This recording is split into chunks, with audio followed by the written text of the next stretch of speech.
Alright, let's try this again. Welcome everybody to another Dokkan battle stream. I just had to reboot the computer, because apparently it was not wanting to run well. So, we're back. Try number 3. So like I was saying before, we're gonna do the EZAs for Ultimate Gohan and Buu. We might try to do some of the other events. I needed to finish up Battlefield. I think there's that other Majin Buu event that's going on. I can do those. We got a bunch of stones in because right now it's in the middle of Goten, Goku, or Gohan, Goku, and Goten days. Today was Goku Day because it's the 9th in Japan currently. Tomorrow will be the 10th. That'll be Goten Day. So we got more stones coming in tomorrow. Be sure to hoard those up and do some summons if you want to do some summons, or save them if you want to save them. I'm using mine. I'm at least going to finish up the Buu summons. I think I'm on step 3, so I have the 3rd step in the free multi, so I might as well try that. See if I get lucky, see if I can get Buu. I did get the Goku, so I'm at least done with that banner. But yeah. That's pretty much what we got planned going on. Looks like the stream is stable finally, so we can go on.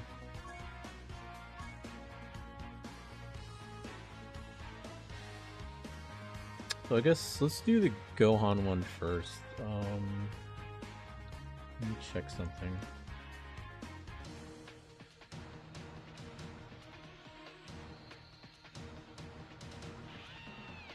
I'm not sure which kind of team I need to make for this one. Does it show on here? Does it show on the wiki?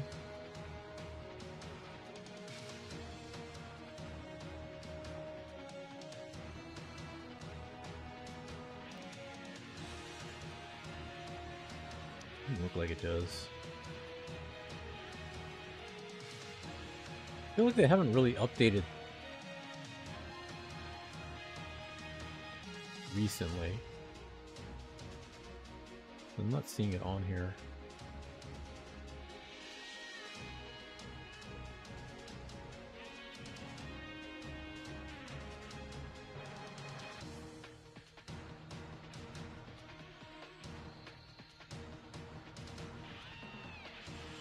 I'll see what I'm looking at. I'm looking at the wiki and I'm trying to find the information on the events.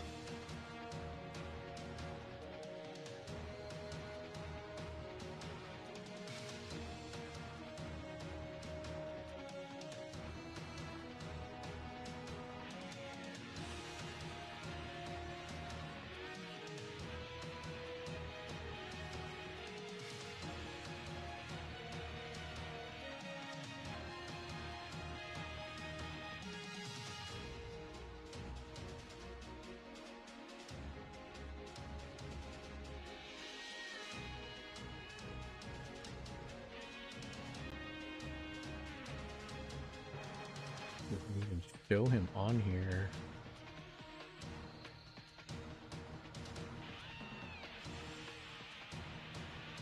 Where's the Discord? I'm sure it says it in the Discord.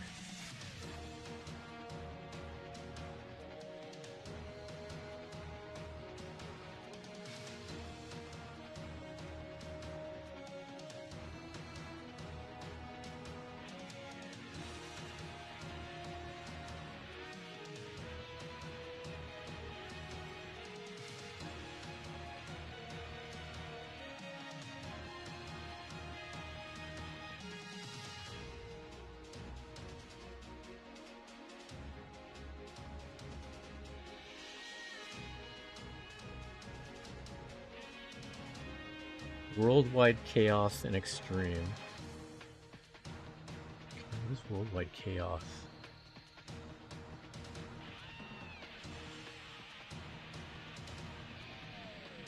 This fucking ads annoy the shit out of me.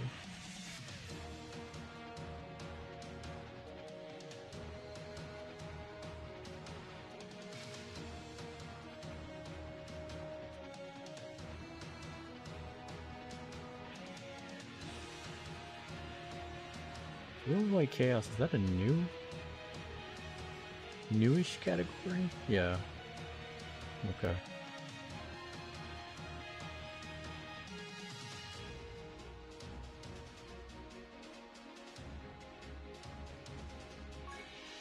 I know what kind of team I'm gonna build here.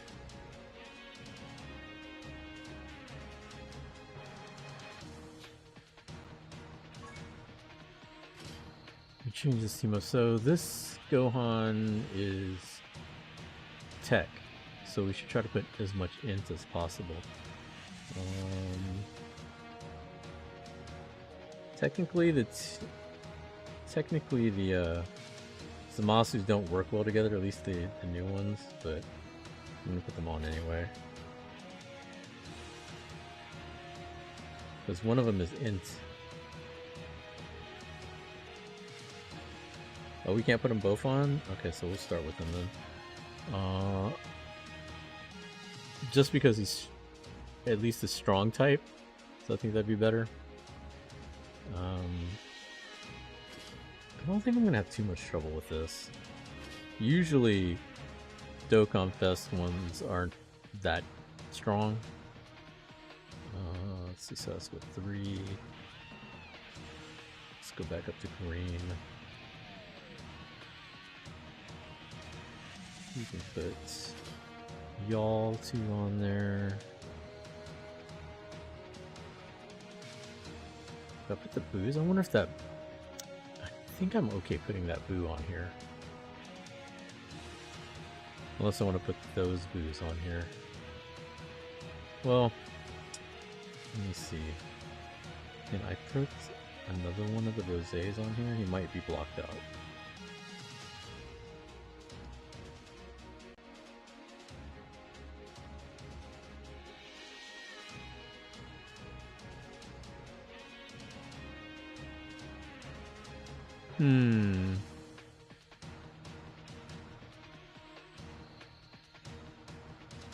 Put that Goku block on here.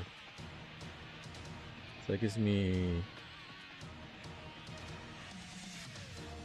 2 Goku blacks and 2 Zamasus.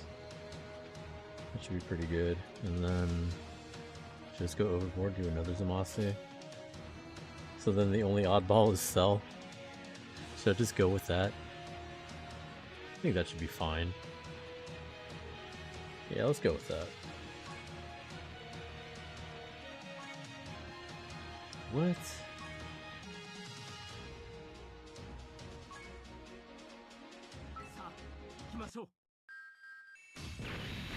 I think it's gonna be hard for me to find Int Zamasu, but probably should be able to find plenty of the tech one. Because the tech one is newer.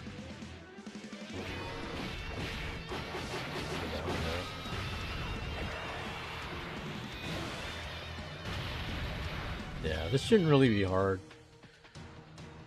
The one that's been hard for me is the second EZA, or I don't know what we're call it Super EZA, whatever the advanced EZA, the one for Gotenks. It's been kicking my ass. Part of the reason is this category sucks. The category he's weak to. So there's not really any good units for me, because I don't have everybody. I just use like superheroes and try to blast through it, but it's been kind of hard anyway. Like I can't auto it. Friggin' he hits like a truck. Like I think one time I like looked away, I came back and he hit me for like 1.7 mil. I'm like, okay guy, you just really don't want me to get medals. And I've heard mixed reviews on whether or not he's even worth it or not. Unlike the AGL Super Saiyan 3 Goku, he's like really good. But I still want to do it, I still want to finish it. It's probably just going to take me a while.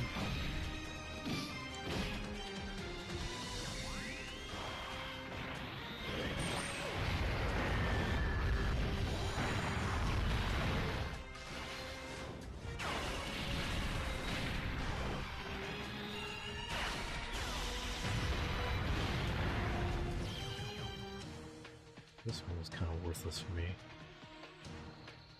Dokkan Wiki. I used to look up the Dokkan Wiki for like everything. I don't know what happened.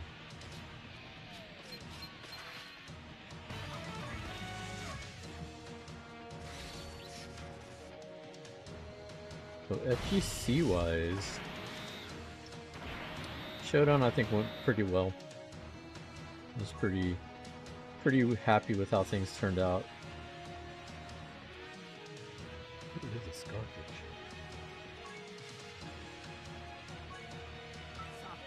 I think in Texas, the next big events are River City Rushdown and DreamHack Dallas. I'd like to go to San Antonio. I haven't been in a long time, and the guys that run it are pretty good friends of mine, or at least the location that they held it at. Rick and Rick's Otaku Cafe. They have a new location out there. I've been wanting to see it. Because I think the last time I went to Otaku Cafe was, I think, when, man, how long ago has that been? Probably DreamHack. Because PAX South, did they have PAX South there? I don't remember. I hope you get at least a few cents from the 5 minutes of unskippable ads I just endured. Man, blame Twitch. I have no control over that shit. Like, I need to ask Justin if he goes through that too, because I noticed during Fight Kingdom, everybody was complaining because in between every match was like ads all over the place. Like, I was about to just sub to him just to stop dealing with it. But yeah, I don't know. They go crazy with ads now. I wonder if I could just like turn off being an affiliate so I don't have to deal with that shit. But I think even if you're not an affiliate, they run ads anyway, which is bullshit.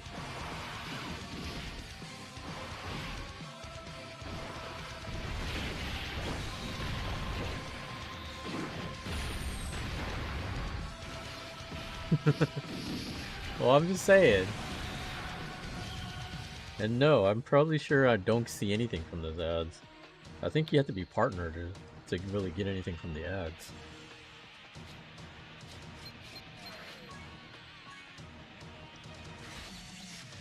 Affiliate just means you get a check like maybe once a year.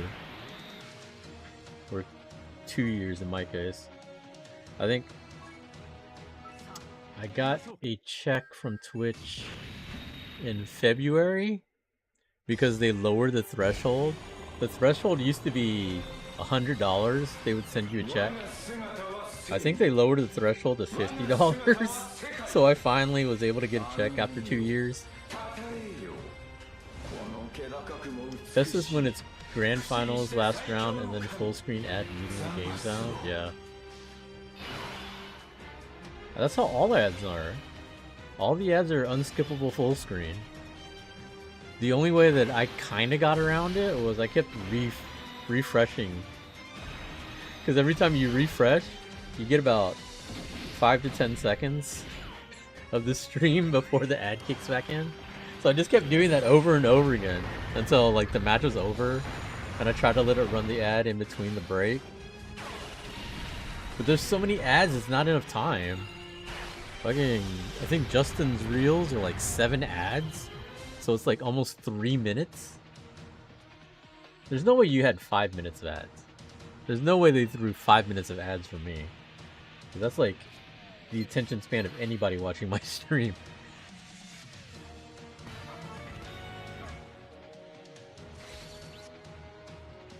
But yeah, I'm gonna have to try to figure out how to get these dog tags to everybody. I think the ones in Texas I can deal with. It's the ones that are outside of Texas that are going to be a pain in the ass.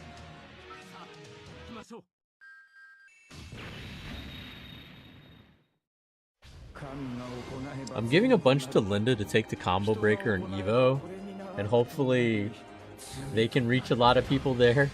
Because otherwise, I think I'm just going to tell people, look, just come back to Showdown next year, and I'll give you your tag then. You all tab to Destiny 2? Jesus Christ. Factor plays Destiny 2 sometimes. I didn't know people actually play that game besides Factor.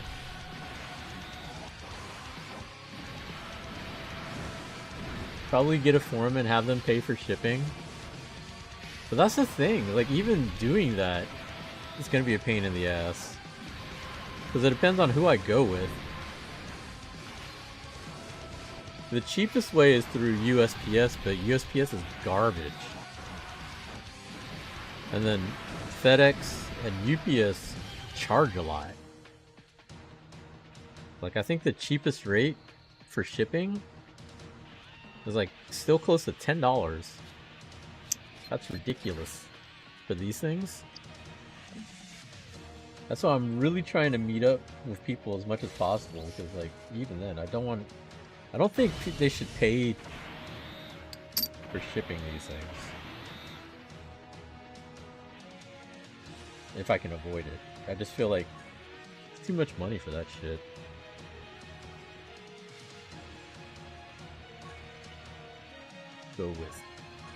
Let's go with tech. There we go.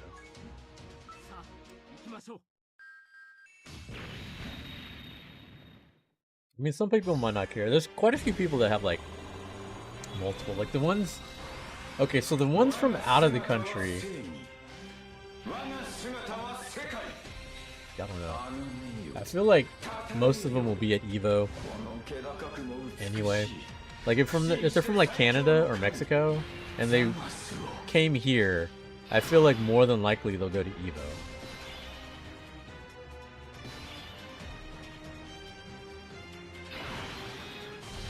I mean, really, if anybody should be paying for shipping, it should be fucking UPS. This shit was supposed to be here the week of Showdown. Shit didn't come here till like afterwards. That's fucking ridiculous. Either patience or get the wallet, just like gacha. That's not like gacha. This is guaranteed. Gacha is chance for. Like they won their medal already. I just have to get it to them.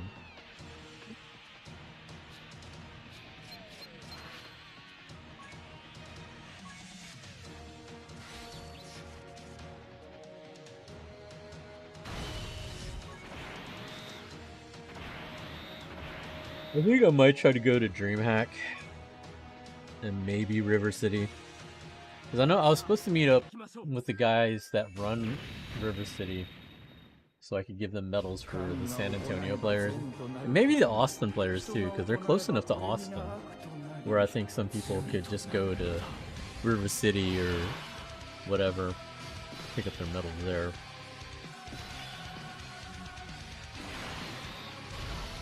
Either patience to get it or wallet to get it faster, just like pity pools. I mean, I guess if you put it that way. But usually, the games that have pity pools already cost a lot of money. Like, there's a difference. Like, games like Dokkan and traditional gachas, it's not really a pity. But there's a lot more free-to-play currency. Judas is coming in, so yeah. He already messaged me about it. I'm probably just going to give him stuff. But the thing is, I still want to go to San Antonio at some point. I've been meaning to go check out River City and Otaku Cafe.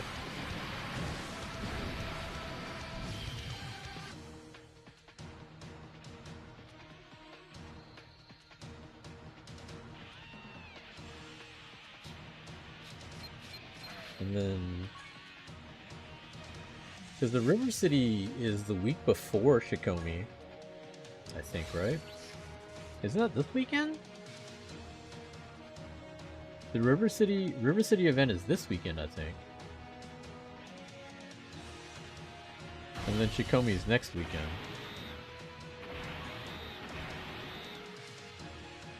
But Mother's Day is on Sunday, so I don't know.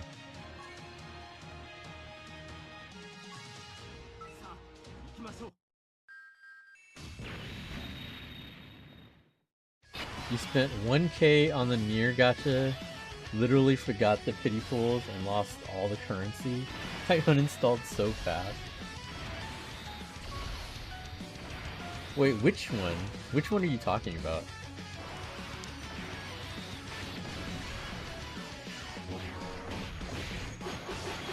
Like the actual Nier game? Or are you talking about one of the Nier collabs? Because Nier kind of hoards itself out to like every game. Like I swear I've seen Nier in like so many different games. Like 2B's ass is just everywhere.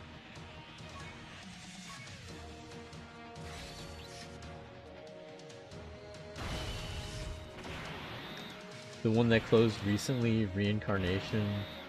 It was a Nier collab, yeah. That's what I thought. Nier collabs are everywhere. Like Nikke hasn't had a Nier collab last year.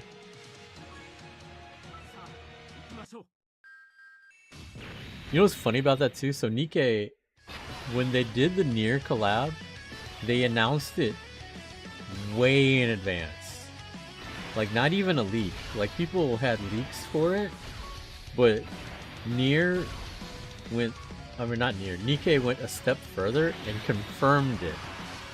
Once it started getting leaked all over the place, they went ahead and confirmed, like, yeah, we're having a collab. But they announced it like 3 months in advance. Like something ridiculous. Like usually you don't announce things like that far ahead. And people were so thirsty for 2B and A2 that all the banners leading up to the collab did bad. Like they did not do well at all sales wise, because everybody was saving up and waiting for the Nier collab. Which in hindsight is kind of funny because the units that they skipped ended up being top tier units. And 2B was so-so. A2 ended up being really good, but all those units that got skipped over ended up being units everybody needed afterwards, so they were kind of regretting it. But Nikke made their money. They definitely made their money.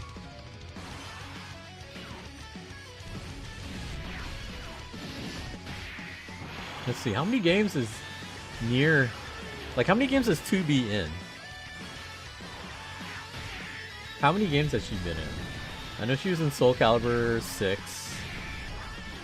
She's in Grand Blue. She's in Nikke. There's a few other games I remember seeing. Oh, she's in War of the Visions. I think she's also in Brave Exvius, which makes sense. Those are all Square games, but she's in a lot of games. Like they have that game collabs so much. I feel like it must be cheap for the licensing for that game, for everyone to fucking have it. Like there's some collabs that I just see everywhere and I'm thinking, why does everyone have it? And I'm thinking, the licensing must not be that much.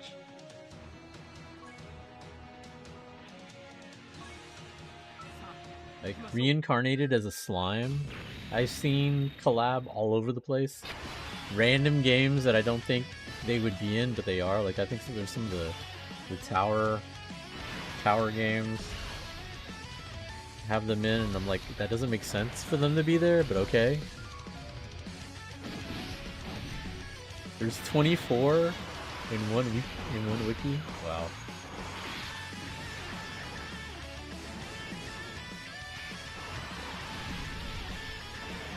Overlord? I've seen a lot of Overlord. Sino Alice. So I tried to get into that game when it came out, and then I don't know.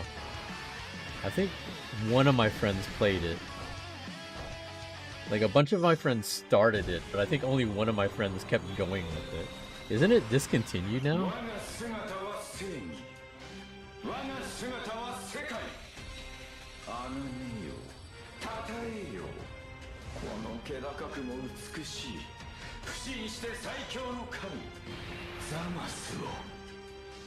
There's a lot of games that come and go real quick. It ended seriously, yeah. It's hard for gacha games to survive, to be honest. There's so many of them. It also depends on the publisher, because certain publishers have a high threshold that they want their games to hit. Like Bandai, God forbid, if it's a Bandai game, you have to make serious bank or they will cut you off real quick. I think they did the Tales series. There's these two games I know that they did that didn't last even a year, which is sad because one of my friends is a huge fan of the series and he got me to start playing those games with him. And I think, yeah, within a year, each one was like Tales of the Ray, and there was another Tales game, I think, before that. They both died within a year because they just were not making the money that Bandai wanted. Oh shit, wrong. Fucking friend, that's fine. Square Enix, they could have transferred Record Keeper Global to JPN server, but no. They don't usually do that though. Like, they don't like swapping servers because it's different markets. Because, I mean, case in point, Dokkan Battle. Dokkan Battle is supposedly finally merging both the global and the JPN server to be in sync. This is almost 10 years into the game and they're finally thinking about doing this. It's supposedly happening, I think, in fall of this year, probably after the global anniversary, which is not until July. They just don't like mixing the servers that often. There's been a few games where they do sync them up. Seven Deadly Sins does. Because I know, like, a lot of my friends play the global server, but I still play the JP server. So I get confused every time they're talking about certain things, because there's some things that are still different, but it's mostly synced up in the same. I think with Record Keeper would have been along the same lines, where they're similar, but not totally. So syncing them or downloading them into each other would not have worked, in my opinion, because that's just how things go when they have a separate global and JP server.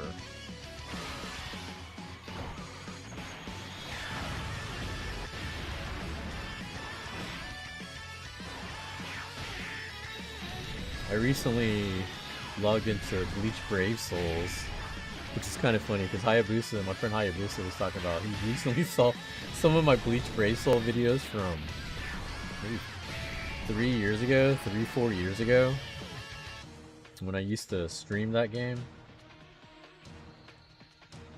I recently jumped on there and they're doing some weird banner. It's like a futuristic cyberpunk Bleach banner, which doesn't make any sense whatsoever, but I guess they're trying something new. I mean, that game's been around quite a while too, like 6-7 years I think, so you gotta try new things sometimes, right?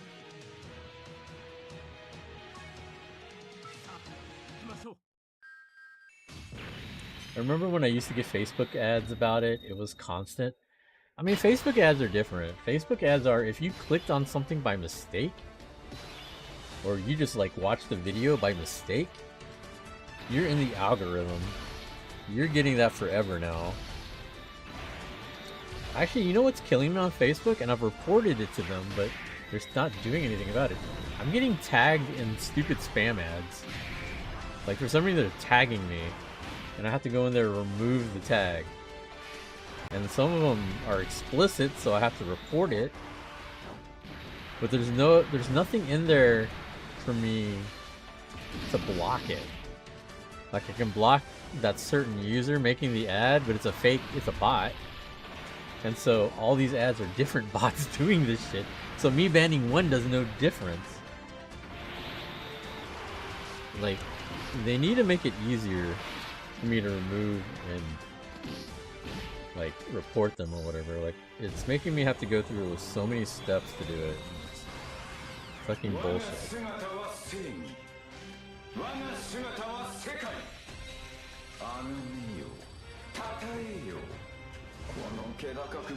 Yeah, but I have to go and look into it to see what types of permissions I can do on there, because I have friends and family that still tag me and stuff, and I don't want to remove that. If there's a way to make it to where it can't, they have to be on my friends list to do it, I'll probably try to do that.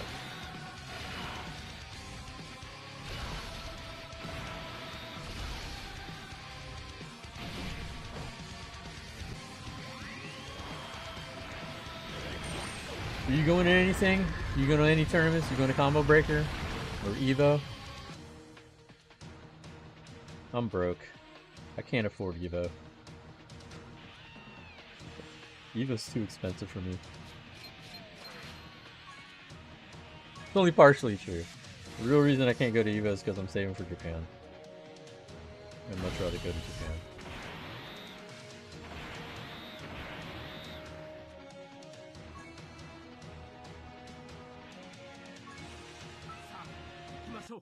DreamHack. You don't go to Evo for other reasons? What reasons? Why don't you go to Evo? You just go to Evo and laugh at Francisco. Look at the torture you're putting yourself through. You're putting yourself through all this torture for a jacket. Well, actually, he got a pair of shoes last year. Although, I don't know. I think those shoes were alright. Apparently, they were really sketchy about those shoes, too. Like, it was supposed to be free shoes for most of the staff, but they were being sketchy with it. But I think out of our staff that went to Evo, Javi didn't give a shit. He didn't want the shoes. But I think Francisco's the only one I know that got a pair. Because Chairs and all the others were supposed to get a pair, but I don't think they did.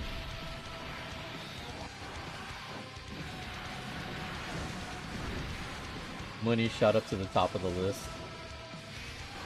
Oh, you got work? I mean, if you got work, that's understandable. You gotta go. If I had to work, I'd just work.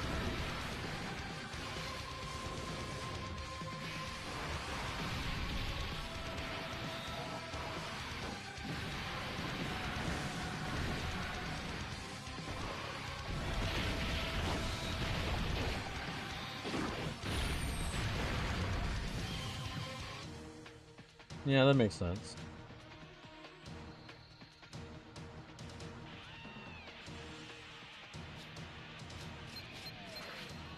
Especially since that starts getting closer and closer. Well, I guess not that close. Because your tournament is in October, right?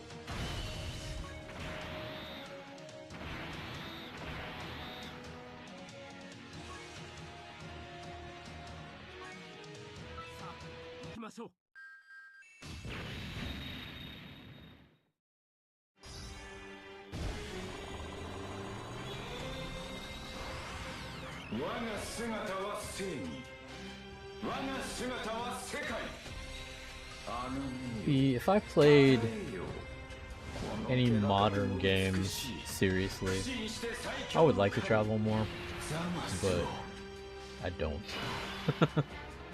I play a 20-something-year-old game, and I don't even play that well. I don't play that game well enough to travel.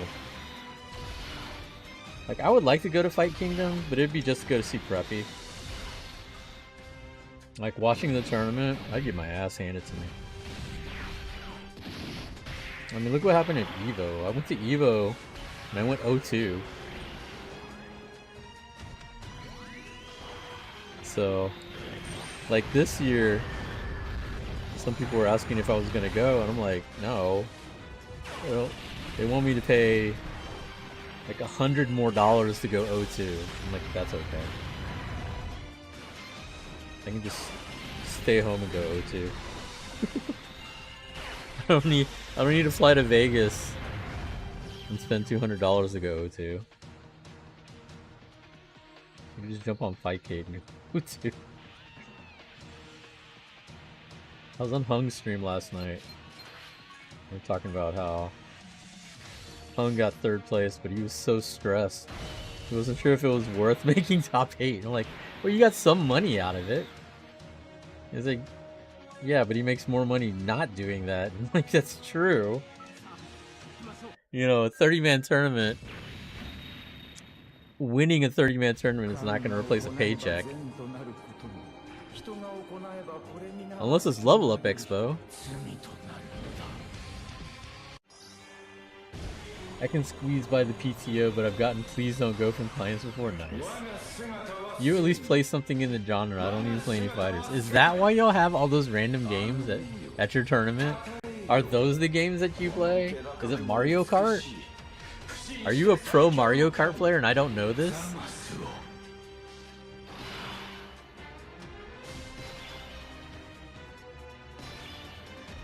Like, y'all got like TCG games and stuff too, right?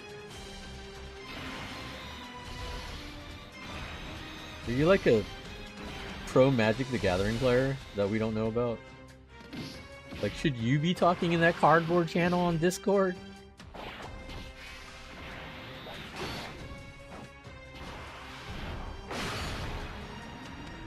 That's a different reason? Alright. So wait, so what game do you play? You said Destiny too. Are you an FPS player?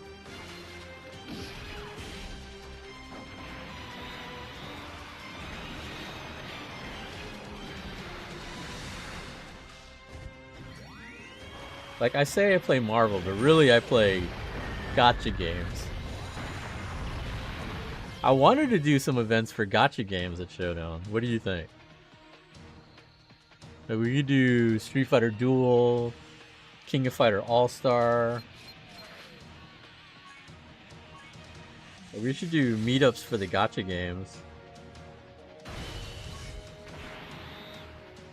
Like, I'm trying to think of extra stuff to do at Showdown for people that aren't in the tournament.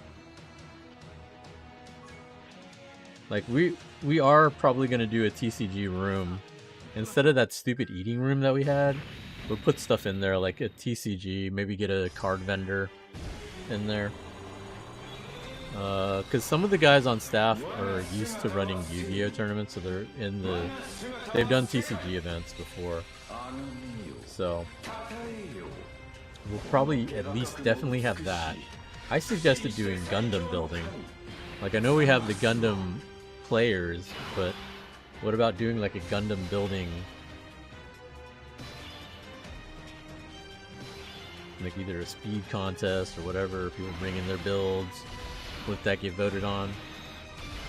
Oh, Nikkei? Yeah. Your friend... Oh, yeah, we were talking about Nikkei for a while there.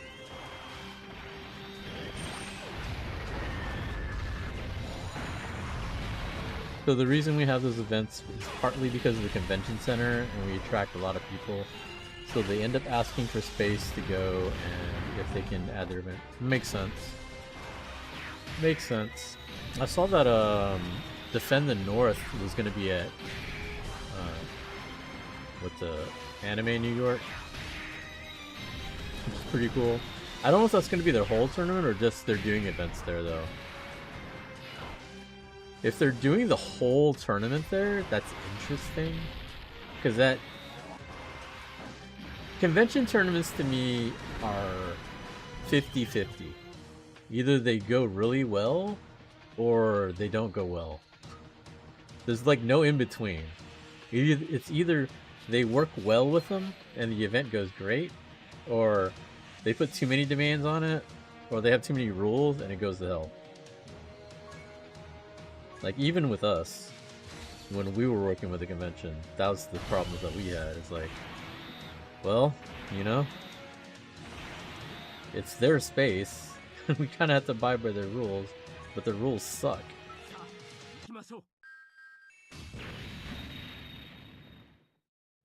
I understood it was the whole tournament, but didn't look too much. Yeah, I just saw the ad for it. I didn't really look into it yet.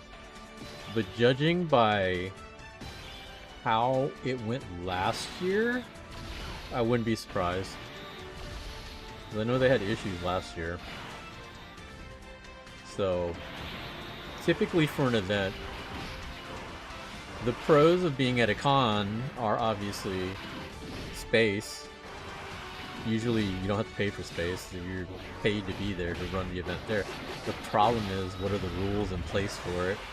What are the splits? Because depending on how much the con badge is, you know, the regular tournament participants might not want to pay for that badge. So if it's within reason or around the same price as it would have been to enter Defend the North, then it's not going to be an issue. But if it's more, that might be an issue. But I don't know. I have no idea. I haven't looked into it yet either. Because last year, they had asked us for help. Initially. Because we were in meetings with them about working with them. But I think ultimately they decided against it and just to run it themselves. And we were like, okay, that's cool. Wish you luck. And apparently it didn't go well. So I don't know. Twitter drama was big enough for last year's, yeah.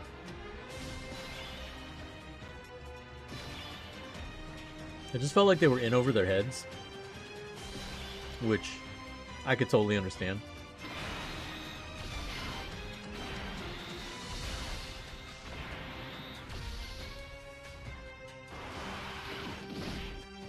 They were like one of the first Street Fighter 6 events, if I remember right. But they unfortunately were like in between Evo and CEO.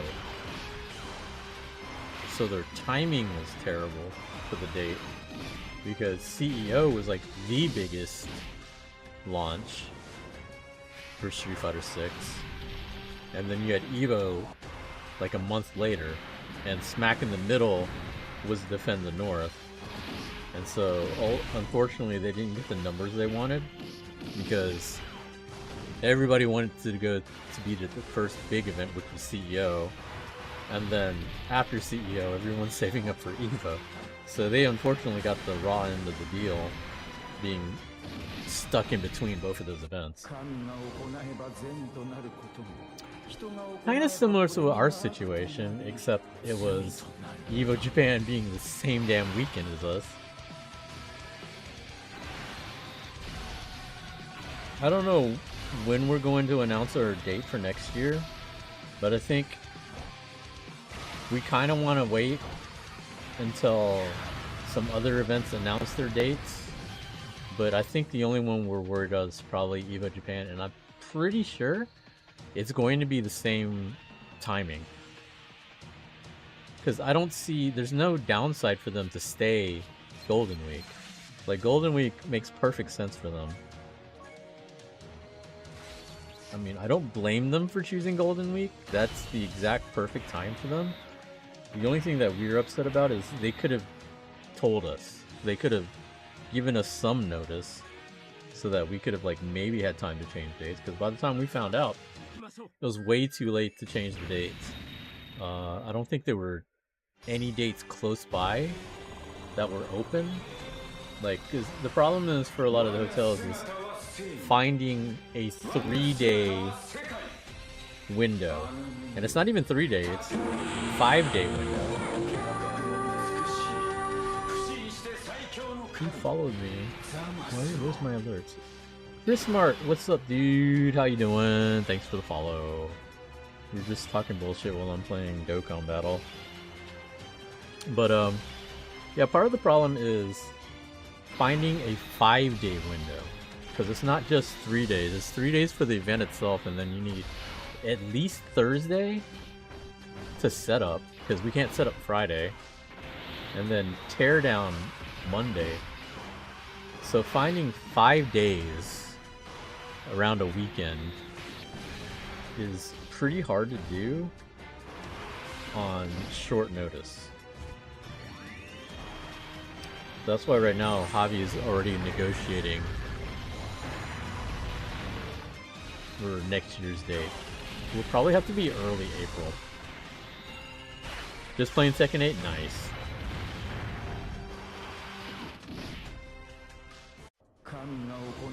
And that really sucks about Cider Cage. It's really weird though. I wonder who they rented the cabinets from. So I guess they rented those cabinets from somebody, and then they're like, we don't want to rent them anymore. But I thought they owned most of the cabinets there. I think everything else they own. I think just those specific cabinets they rented. Which that's already really weird for them to do.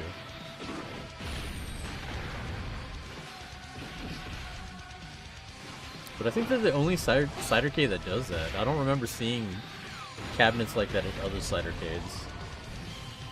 Like I know the one in Dallas they don't.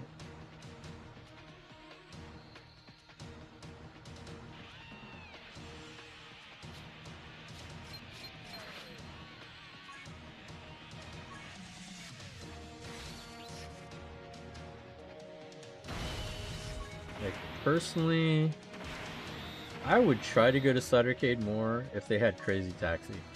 Because Crazy Taxi is my all-time favorite arcade game.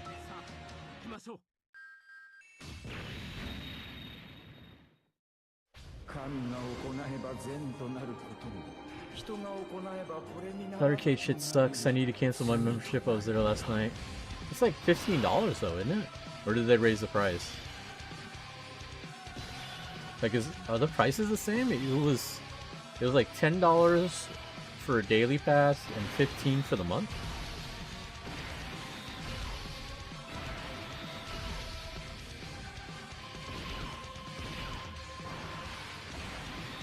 Silent Scope was cool. All the cabs with fighting games have faulty buttons and stuff. The initial D games were janky too. $22 a month. So they did raise it. But yeah, if they don't have the games that you want to play, then yeah, it's not worth it. The way I look at it, it's still a giant barcade.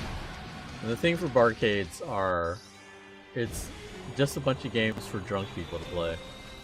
So they're not looking for it to be a competent arcade.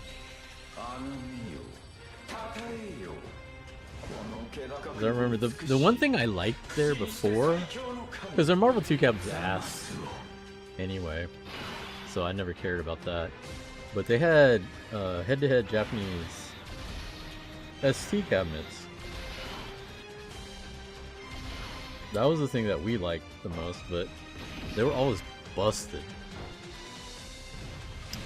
And granted, I grew up in arcades, so I can get around that a bit, but it's still kind of crap. I think most of the time we went there was just to play DDR.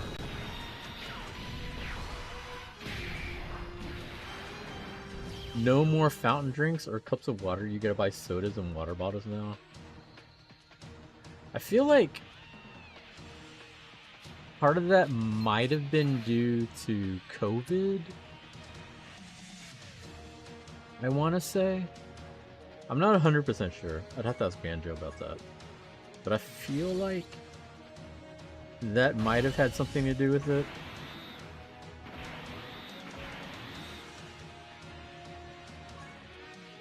Because the last time I've been to Cidercade was before COVID. It was a recent change? Okay. Well, I have no idea then. Because it would make more sense for them to do fountain drinks. It's a higher profit margin. So, I don't know why they did that. Doesn't make any sense. Almost everybody knows that. There's a way higher profit margin from fountain drinks versus bottled drinks.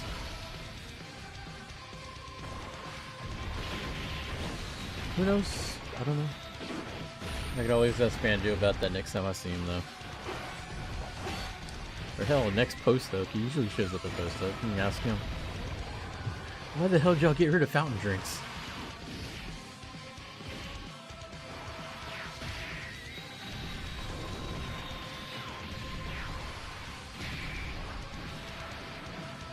My thing now is that I am super lazy. I go to work, I come home, and I don't feel like going anywhere. Post Oak works out for me because it's near my workplace, so I can just go straight out to work there. If it was any further, I don't know if I would be there as often. Because the only other weekly event, or semi-weekly event that I would go to, was 2K's BBC event. Because that was also right down the street from my workplace. So I was actually kind of sad that he moved everything to Montrose. I understand why he did. Much bigger space and everything. It's way better for him. But for me personally, it's a little out of the way. I don't like driving that far. I think I'm just getting old. I think that's the problem. Like, Javi lives close to there, so that's not a problem for him.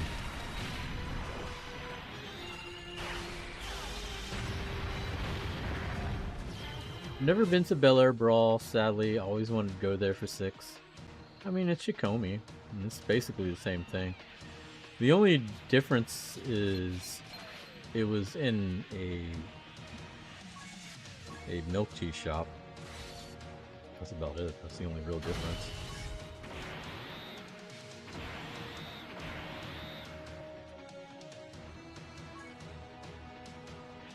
Technically, if you go to the U-like events, Perry Sanctuary or Heat Vortex, that's basically the same thing. That's basically what Bel Air Brawl was like. Cramped tournament inside a milk tea shop. Milk tea and popcorn chicken. That's basically the same thing as what Bel Air Brawl was.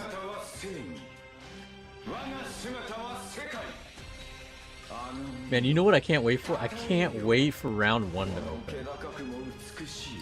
It's gonna be in one of the most ghetto malls now. I'm really sad that Willowbrook is so ghetto now. Because Willowbrook used to be really posh and nice.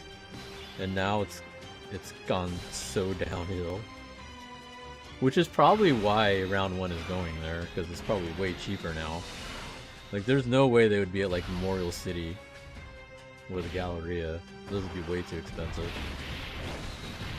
And actually, I am happy that it's at Willowbrook versus, like, say, Greens Point.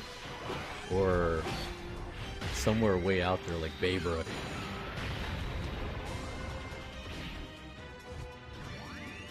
I wouldn't say it's dying. I just feel like they don't know what they want to do with it. Because there's lots of places around Willowbrook that are still doing well. But for some reason, that mall has not been doing well. Because malls can still do well. Memorial City still does okay.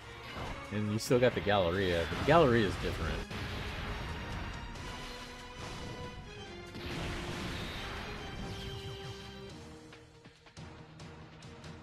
You confused it with Baybrook? Baybrook is way south. There's Alameda Mall, which that mall sucks. Like, I think Game Guys is in there still. But, like, I can't name anything else in Alameda Mall.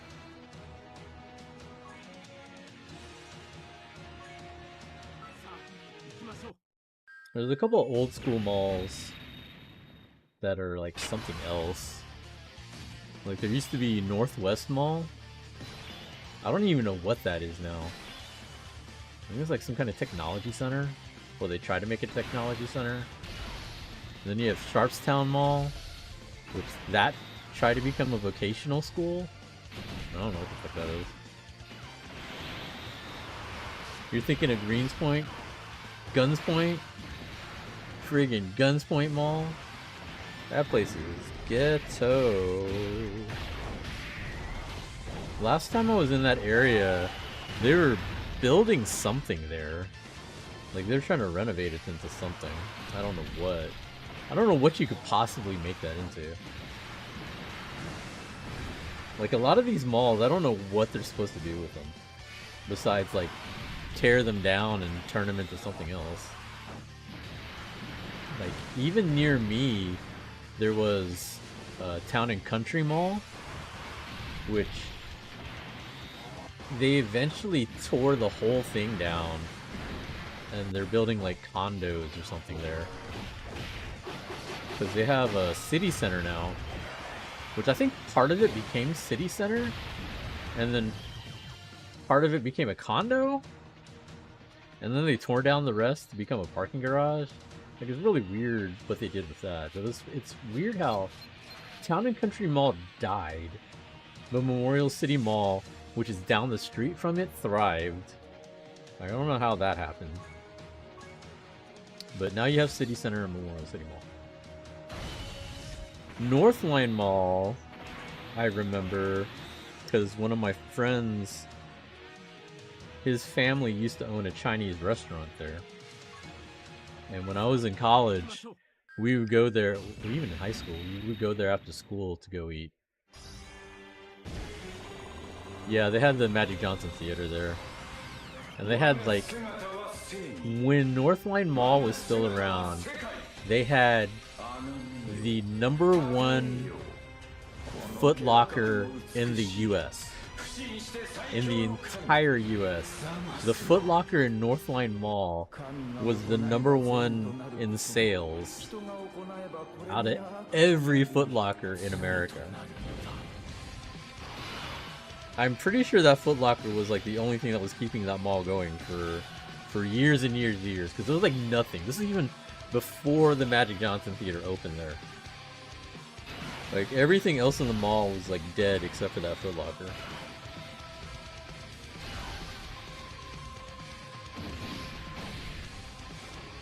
They're building some apartments like that right by the mall. Guns Point has always been a meme. Guns Point is pretty hilarious.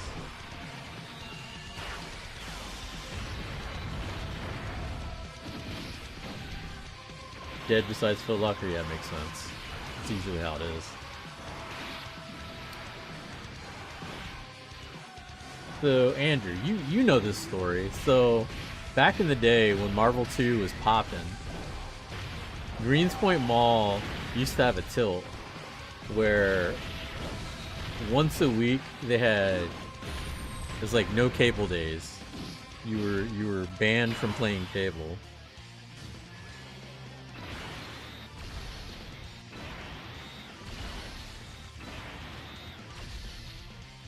Like, you would have fights about that shit. You're not allowed to play cable. And I don't know if you remember this, dude. Do you remember Clay Vest?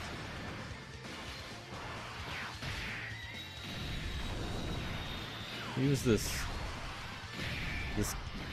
kind of weird white guy that apparently was a biker and a DJ.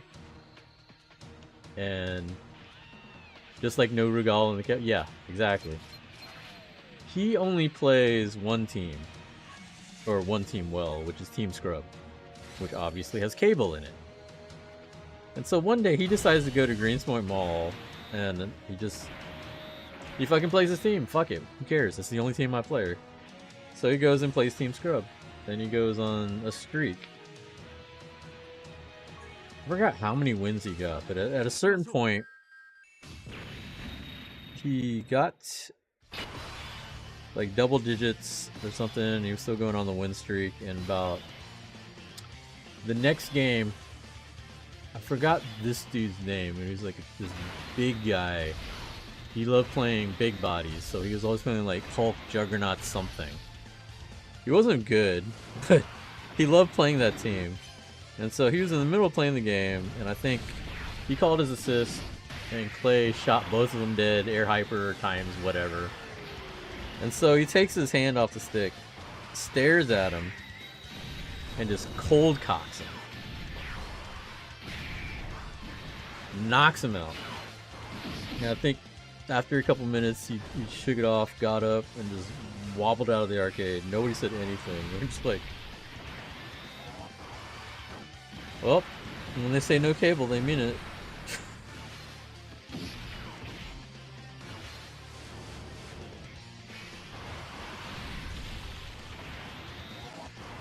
Gotta love the old days. I do miss the arcade era, but there's some things I don't miss. Like, stories like that are crazy,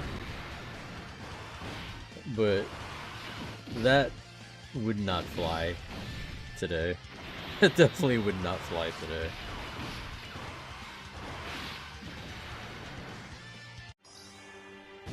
The funny thing about that too is that that's tame compared to stuff I remember when I was a kid.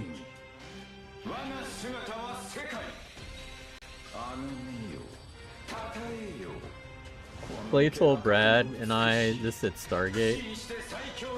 Not even surprised knowing Clay. Yeah, Clay was very stubborn.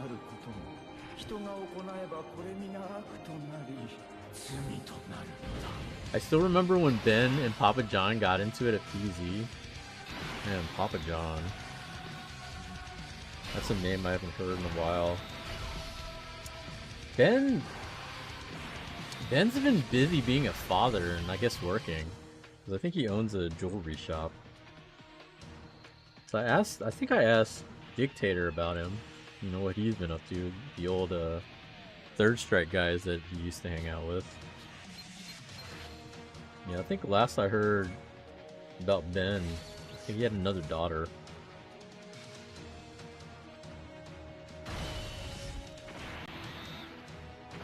That happened to one of our Marvel players. We were talking about Power DN. I think, yeah, we were talking with Vinny. You know, what happened to him and Joe. I know Joe, I think Joe was busy with work. That's why he couldn't make it out this year. Yeah, imagine being a dad. Couldn't be me. I think it's literally everybody else. At this point, you're all my children. How about that? I'm old enough to be everyone's dad.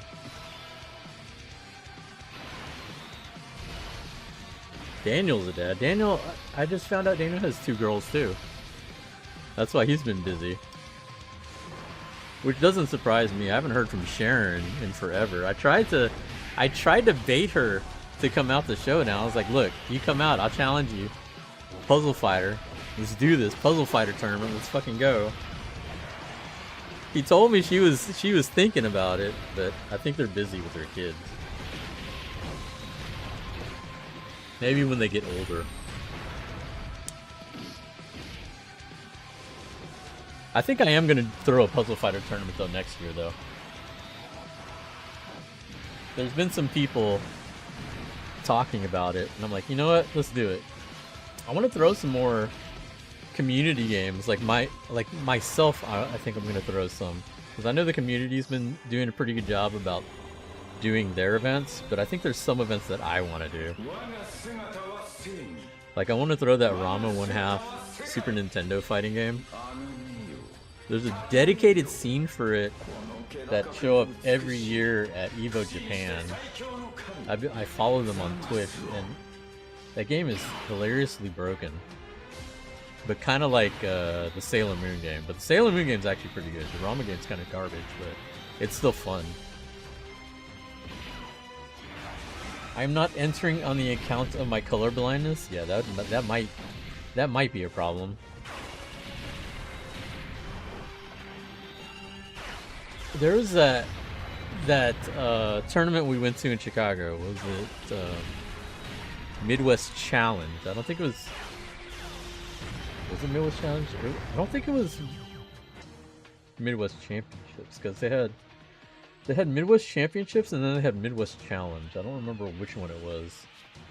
But we showed up for their Puzzle Fighter tournament and the cabinet was ass. The cabinet, the screen, it had screen burn. So literally everybody was colorblind because you couldn't determine the colors. It was such a terrible tournament. We were all kind of like guessing between some of the colors because you can also kind of tell by the shape, but nobody memorizes the shapes. You always just memorize the colors. So, I think John Bunn won the tournament because he was like the only person that doesn't play Ken or Donovan. He plays Morgan. And like, I don't know what the pattern looks like for blue fucking blocks. I don't remember what place I got in that one. But I just remember that cabinet was ass. I think it was also one of those that had like the stupid prism buttons. The buttons where it's like, it's 2 round buttons that are split into 3. Like, I joked about that in the Discord about cabinets having those buttons. That was one of the cabinets that had that shit. It was fucking stupid.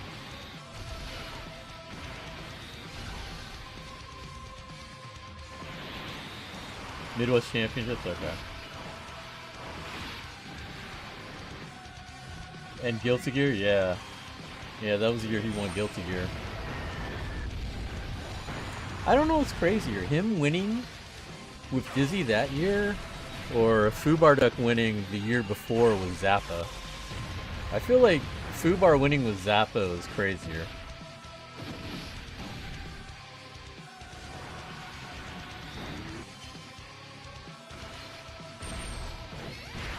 You know what's also funny about that tournament? I remember Justin beat Jan in Guilty Gear. He was playing Biken, and I think Ricky taught him Biken right before the tournament, and he entered for the hell of it, and he beat Jan. But that was before Jan powered up and realized the power of grapplers. He was still trying to play like top tier shit. So he was trying to play Eddie. That was before he learned that he's truly a grappler.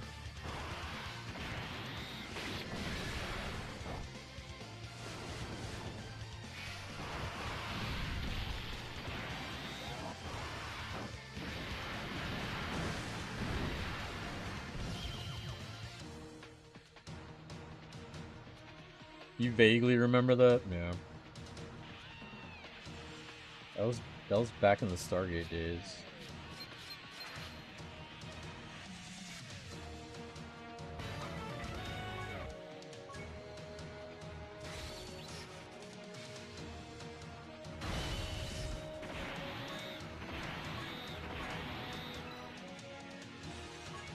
Man, I didn't realize they still make rap snacks.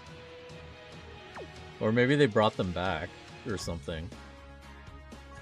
I remember we used to get that shit all the time during Stargate days.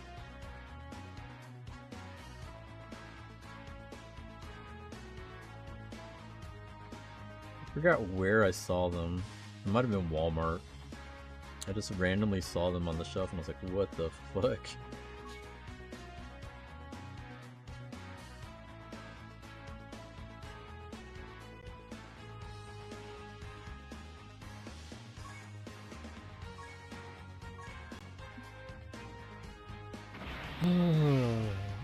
Nice, we got one down. I think we can go ahead and do my summons in a second here.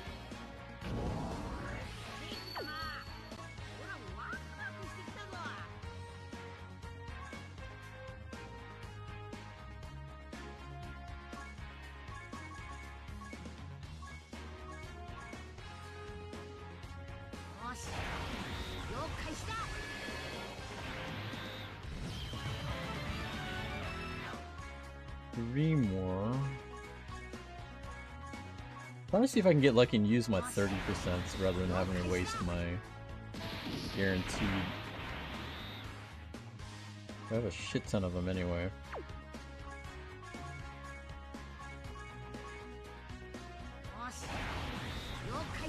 A beautiful sight to see. I have seen enough.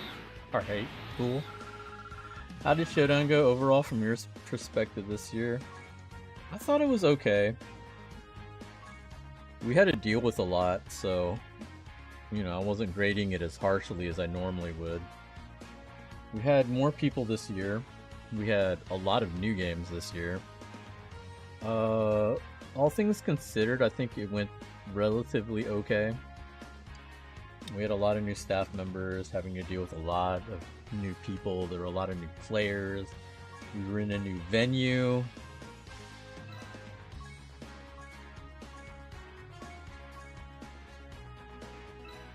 Like, the feedback we've gotten so far was mostly positive, so I think there's a lot that we can build off of to improve for next year.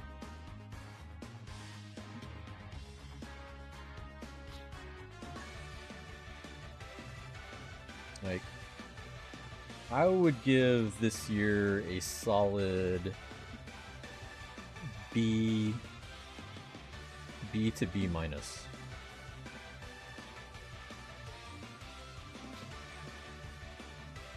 Alright, let's see if we can get this boo. Okay, so this banner is the one that we're pulling on. I'm trying to get this new boo, because he is busted. This boo I don't know too much about. This Goku I still have not gotten. This Piccolo I have, but he's really good, so I don't mind getting dupes. This one's obviously the GOAT's Orange Piccolo. This Goku... This is a pretty old one. I don't remember if I have him. This one I got rainbowed, so I'm trying to avoid him. So basically, that's the only one I'm really trying to avoid. The rest of these I don't have rainbowed yet. So technically, I'm okay with any of them. So overall, not too bad odds. We got one here and one free multi, so let's see what happens.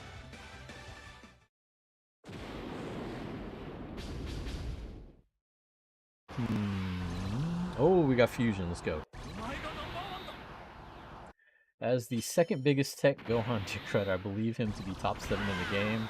Also, Strength Cooler is a fraud. I've heard a lot of good things about this EZA. So I'm pretty hyped for it regardless. I used them a lot back in the day.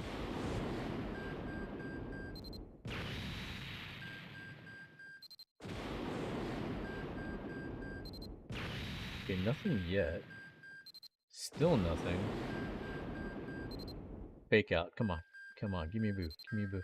Oh, you give me Goku instead, but I don't have him yet, so this is okay. I can deal with this. That's still a win. We're gonna double, maybe. No, we get Whis! Of course! Of course, Whis. Why would it be anybody else? Whis, why do you curse me so much? Alright, so we got Goku, which is fine. It's our first copy, first time we got that Goku. You can pair well with the other one.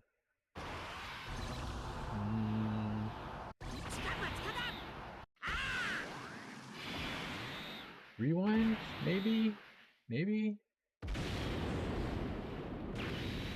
Nope. This one's probably gonna be a dud. I was hoping that was a fake out.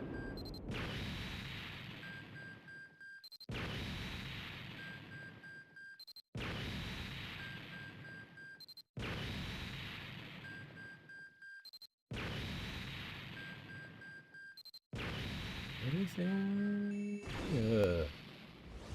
Android 16. He is definitely rainbowed, right? No? He's not rainbowed? Wow. I could swear I had him rainbowed. Let me take a look at him. I thought I had him rainbowed.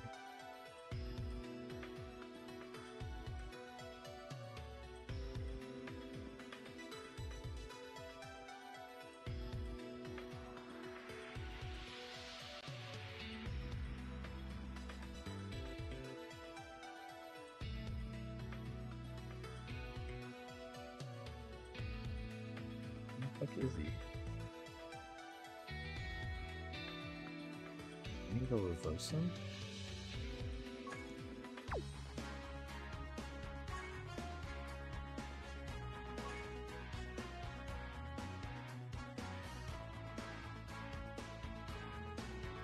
No, he's not here. What the fuck is he?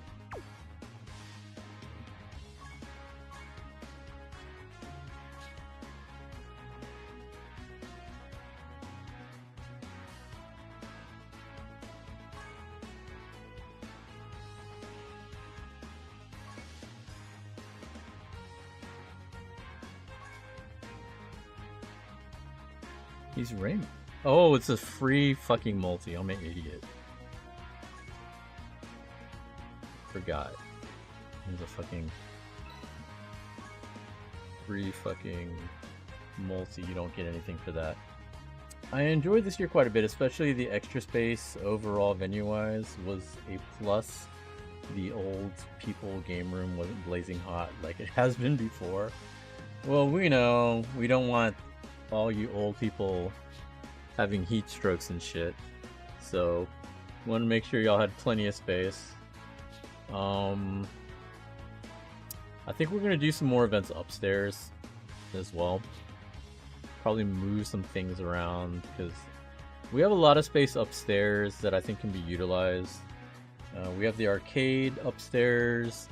We're gonna do some extra events I think up there as well. I think it'd be fun for even people that have families can bring their kids or whatever if they're not wanting to drop them off somewhere else, but that's up to y'all. We'll figure things out. Red Bull brought a bunch of racing games. We're probably gonna try to utilize those more. I actually know somebody that works with, he's the community manager for MLB The Show. We were trying to do something this year, but I think it was too late to get something going. So if he's still with them next year, I might try earlier to work something out with them about doing something at Showdown next year. My kids would love to go. Unfortunately, my wallet wouldn't. No, that's true. I get you. But anyway, we'll try to see if we can do more stuff. That is one of the goals that I have for next year, is to try to jam-pack everything in there. Yes, that's exactly why I mentioned it, because you are Mr. MLB The Show Twitch streamer.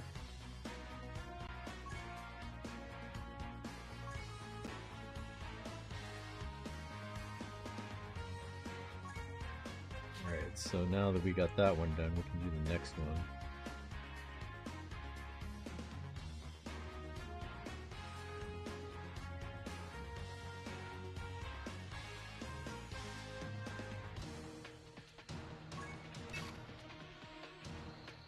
So for Boo, what do I need to do for Boo?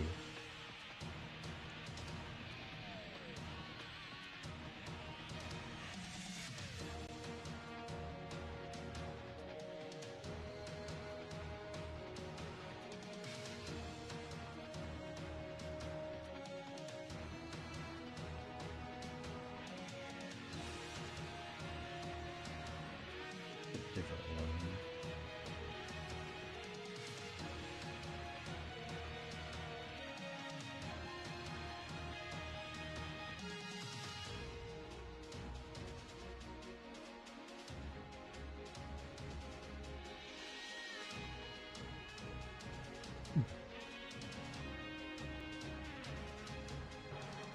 That's for Trunks.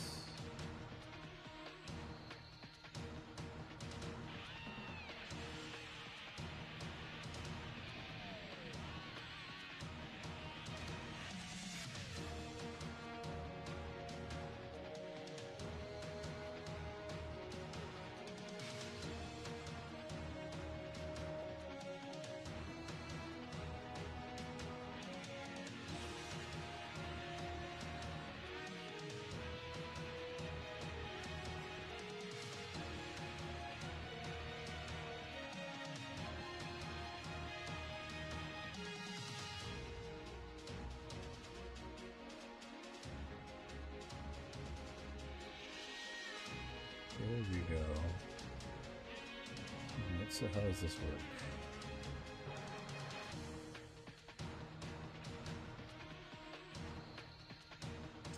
No, that doesn't tell me what his weakness is. Damn it.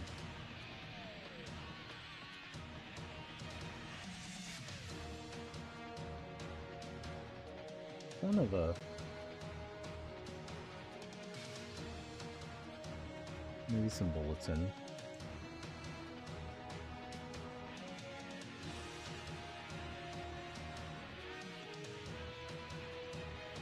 Yeah, okay, let me look over here. Maybe the wiki has this one.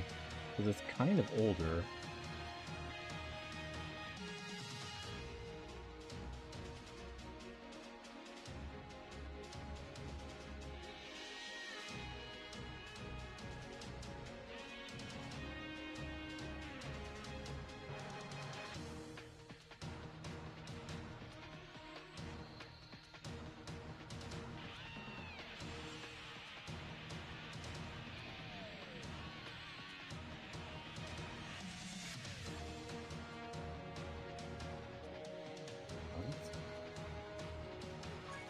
me see what the guest shows me.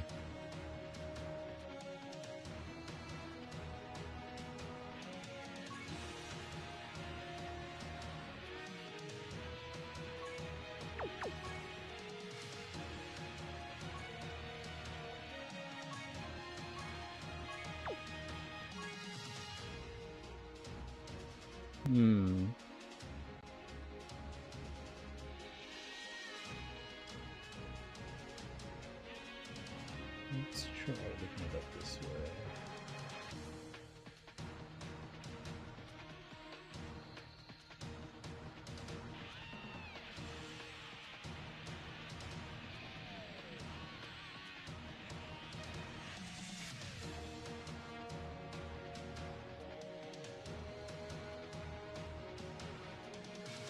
No, that's not it.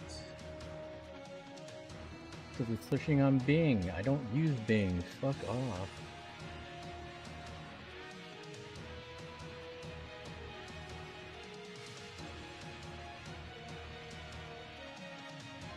Tools, anytime. Past months.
That's not it.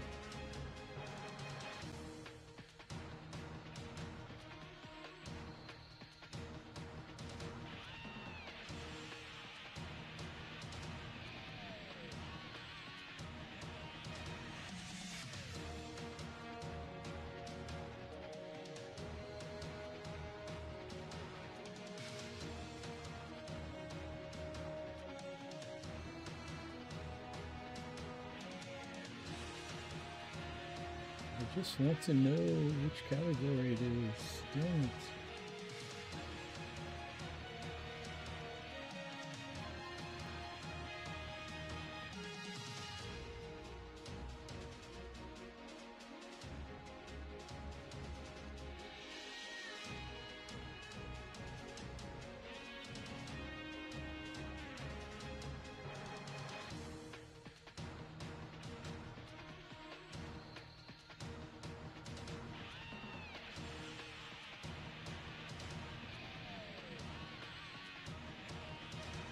It shows the Gohan, but it doesn't show me the stuff for Boo.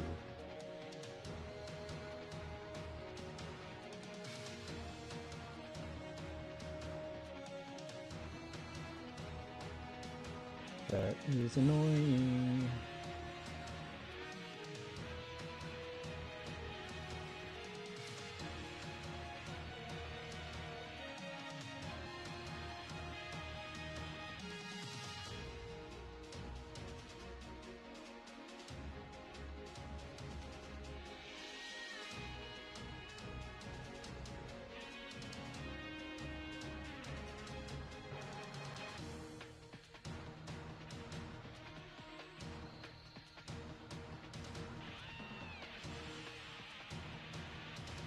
Time limit. There. That's all I fucking needed. Alright, categories. There's time limit.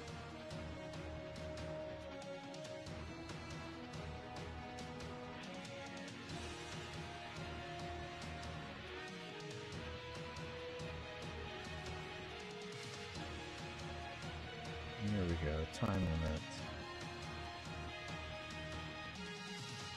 This one's also tech.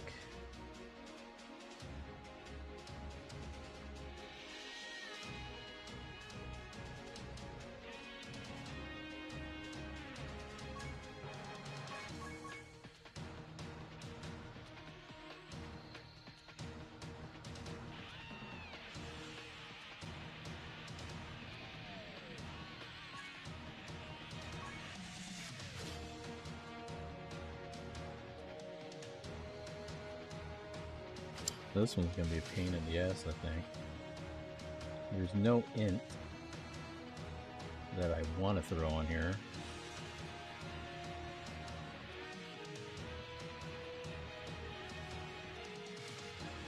So we'll just do Fusion Fest.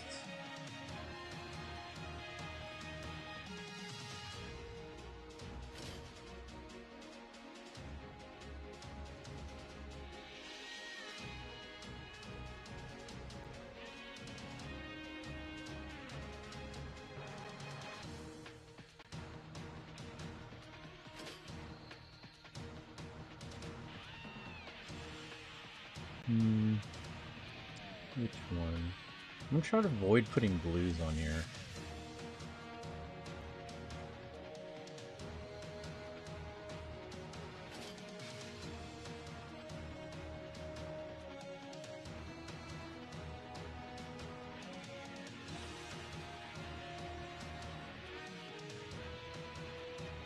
I'll throw you on here. The hardest part is going to be finding a friend lead that matches. That's going to be the biggest problem. But it's still a Dokkan Fest, the EZA, so it shouldn't be that big a deal. I'm gonna grab another drink.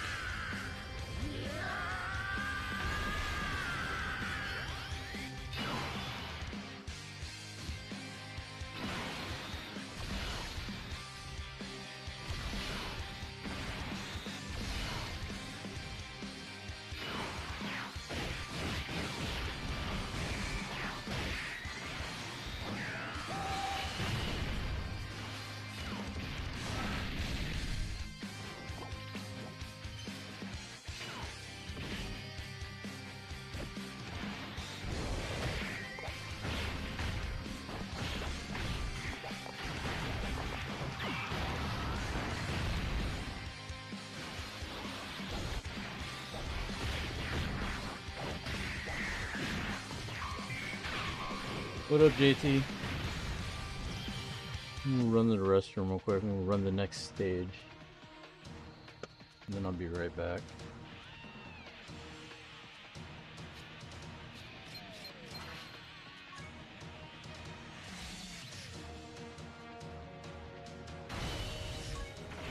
If I can even find a friendly. It probably doesn't matter.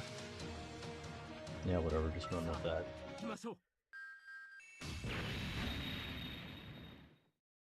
待たせたな、カカロット。いけるぜ、ベジータ。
One of the things I bought at Showdown is I got me a new mouse pad.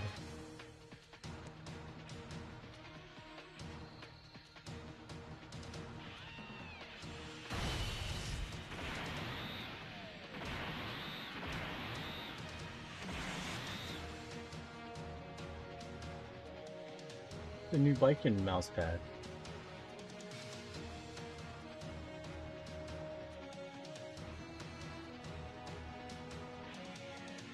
Now I can protect my wrist better. Viking is gonna help me. The artist was actually really good. He had this really cool Viking print. It was a black and white artwork of her. So I bought the print, and then he happened to have these mouse pads, and I was like, alright, I gotta get the mouse pad. He also had body pillows. He tried really hard to convince me to get the set. Because he had three Viking related things. It was the art prints, the mouse pad, and the body pillow. And he was trying to sell me really hard to get the body pillow. Like, come on, man. You got 2 out of 3. How are you gonna not finish the set? And I'm like, dude, I can't. I can't bring myself to buy a body pillow, man. First off, what am I supposed to do? Get a pillow that size, or do you just put 2 pillows? I don't know how that works. Either way, I couldn't do it.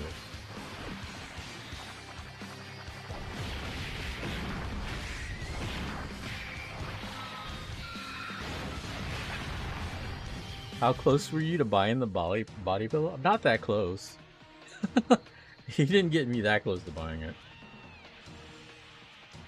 Off to Destiny 2. Alright, man. Good luck.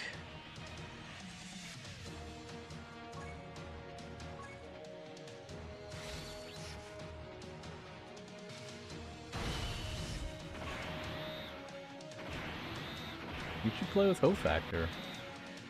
Since I know Ho Factor plays that game.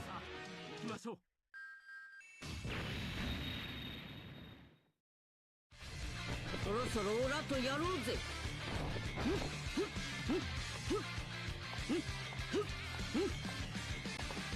一対一にこだわってる場合じゃないだろう。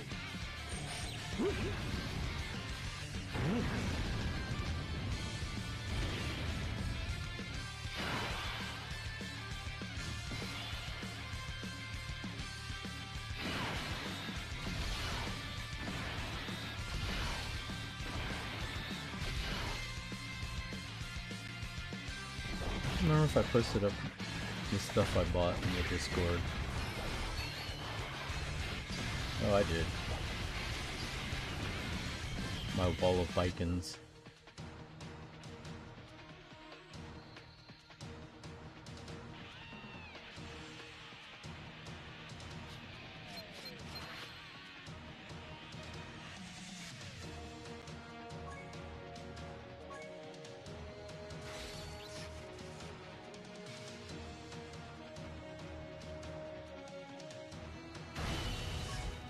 Yeah, this EZA shouldn't be hard either. Lately, the only EZA that's been kicking my ass is that super EZA for Goten.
Wait, I didn't mess that up.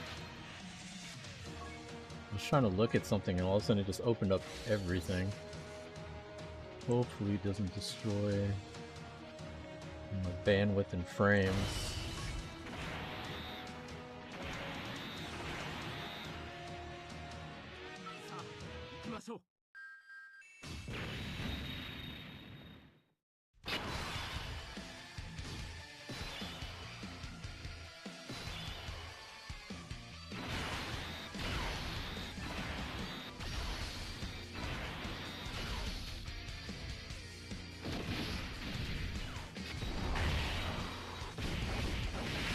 I'm trying to look up the Wombo Breaker thing.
So I think this EZA will put me close to 100. Maybe I'll do a couple more pulls.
Saw that Arcade Shock, they released some Nogi tops with like gear shifters. It released kind of at the perfect time because I was looking at gear shifters for a design that I wanted to do. And I was actually looking at real car shifters, and I was trying to figure out how to get that to fit on my stick. Because they're not the same size, and so I was trying to see what kind of adapter I would need to get it to fit. So this, I guess, came out at the right time. The only problem I have is it's not the exact color that I want. I was trying to get a chrome silver one, but they only come in white, black, and red. I might get the black one.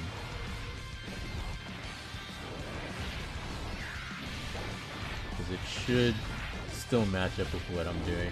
It wasn't going to be perfect anyway. If I hadn't have done the Evo light up kit for my Obsidian, I would have tried to do it on my Obsidian for the style that I wanted. But since I have that on there, I'm probably not going to mess with that. I'll probably just leave that. So I have another 40 Alpha that I'll probably mod instead. The thing with the Hori Alpha, I don't know if you can change the sides. Most of their sticks, the sides are black. The only exception, I think, is Street Fighter is purple. I don't know if Tekken's different. Is Tekken red? Let me see.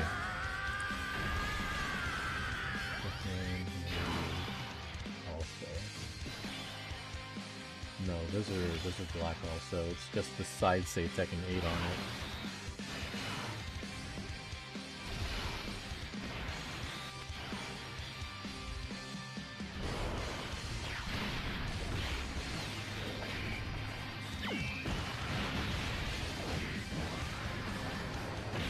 Yeah, the design, I'm doing a Crazy Taxi design. This Crazy Taxi is one of my favorite games. And I was thinking about the gear shifter already, but I guess since Arcade Shock has it, that'd make it easier. And it would match since the base Alpha has black panels on the side anyway, so it'll fit with that. I have to get I already worked on some artwork. I need to send that to Focus Attack and then order this, and that's pretty much it. I already have, it's just the buttons I plan are just basic buttons, basic black and white, because I want to checker the buttons to match the checker design that's usually on Crazy Taxi. And the rest of it is pretty simple. Just slap on the artwork, slap on the top. You know, the black handle makes it easier, because if I went with the chrome gears top, I would have to make sure that I either had a silver gear shaft or just leave it plain. One or the other. I need to figure out what I want to do with the Freak Mods kit. I bought another Freak Mods from Arcade Shock when they were at Showdown, but I don't know what I want to put it on.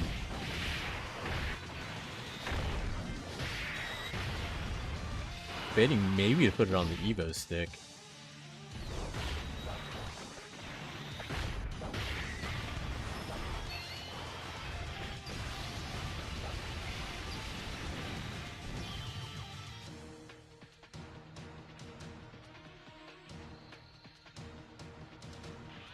Other things, I don't know what I want to do with this bat top.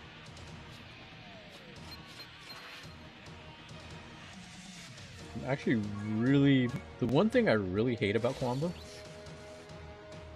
is if they don't like a certain design, or they feel like that design doesn't sell well, they just straight up discontinue it, and you can't do anything about it. So like, these are the metallic bat tops that they have. They had this, especially this color that I was looking for, they had it as a ball top before this. But apparently, certain colors didn't sell well, including this blue, and they discontinued it. You cannot buy that anywhere because they do not make it anymore, and they do not plan to make any more of them. I've emailed them multiple times asking about it until they finally just straight up told me, we do not make this anymore. I'm like, why not? asked Arcade Shock and Focus Attack if they knew anything about it, and they're like, they don't. They carry whatever they have in stock, and they don't have this color at the ball top. So I had to shell out for this. And part of it is because I was impatient, and I really wanted it to match the rest, because I have the metallic. The reason I wanted it is because I have the Kwamba buttons that are this color, exact color. I try to match it with other metallic blues from other companies. None of them match. None of them. They're all lighter than this. This is the only one that does this dark metallic blue, is Kwamba. I don't know why. They're the only ones. So I said, fuck it. I went ahead and bought it. You know how much this thing cost me? This thing, with shipping, because it came direct from Kwamba, cost me $40. It was a $40 ball top. Was it worth it? No. It was definitely not worth it. But it was perfect for what I wanted it to do, which is complete the look of my Evo stick. And then, I think 3 months ago? Was it 3 months? It was like 3 or 4 months ago. They released their Prism Metallic line, which had a ball top, which was this fucking color. This time though, I got it through Arcade Shock, so it didn't cost me an arm and a leg to get and ship over here. I think that was shipping was like $15. However, now I have this $40 ball top that I don't know what I'm gonna do with. Like, I still like it from time to time. Like, sometimes I'll swap it, use the ball top to put a bad top on there. But I think over time, because of playing so much on Japanese arcade cabinets, and most of my sticks being ball top, I'm used to ball tops now. I'm not used to bat tops anymore. Like, I have a hard time playing on Moss sticks, because those are all bat tops.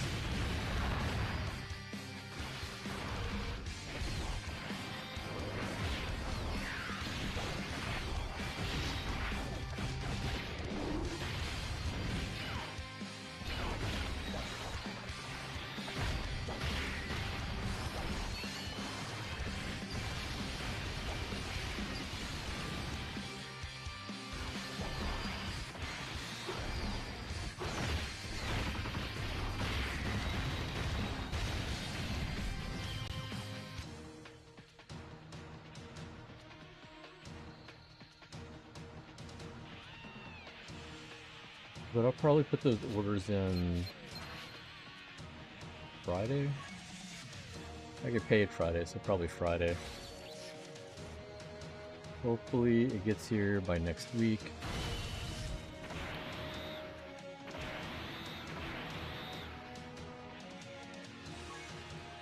If it gets here by next week, I'm hoping it gets here in time for Fight Stick Friday, so I can put it together and post it up. I think it's gonna look pretty good. I'm pretty excited for it.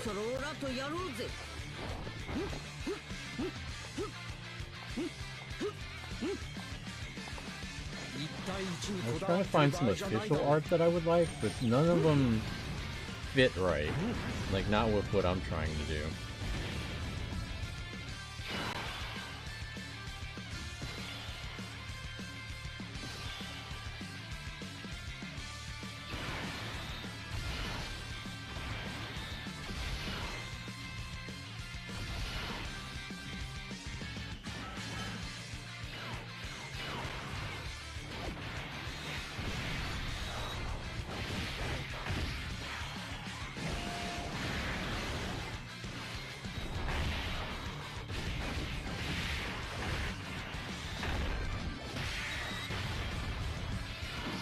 Like, there's two classic pictures that I like. One is the crew standing in front of the 4 cars, and then there's another one where it's the crew by themselves with the cars on the side. Mine is kind of a play on that, except I don't have their full silhouette. I'm just doing half silhouette of the cast towards the bottom of the stick. I have the cards on the side, and then the Crazy Taxi logo up top. But I added the checkers, the black and white checkers, because I'm used to seeing those in terms of like taxis and the game itself. And then I added the rickshaw because when I played it in the arcades, I always chose the fucking rickshaw. Like, I'll be honest, whenever I played Crazy Taxi for the most part, I would get the rickshaw and I'll get BD Joe. BD Joe is the most hilarious out of all four of them. Like, Surfer Dude is just way too Surfer Dude. Gus is just... nah. BD Joe is the best.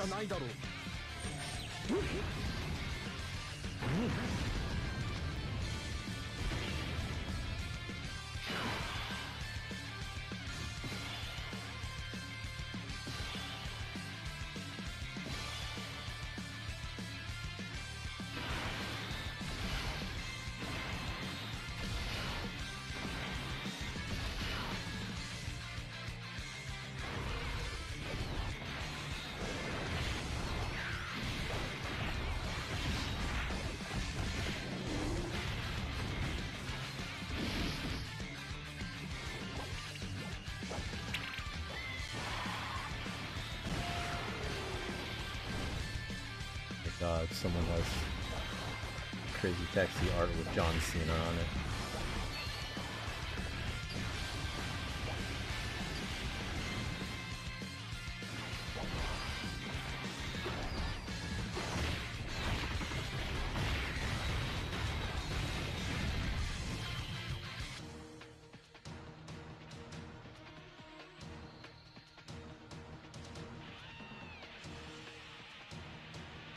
The artwork for the Wii, they have the checkered lines on there. I just feel like it makes sense to have it on there.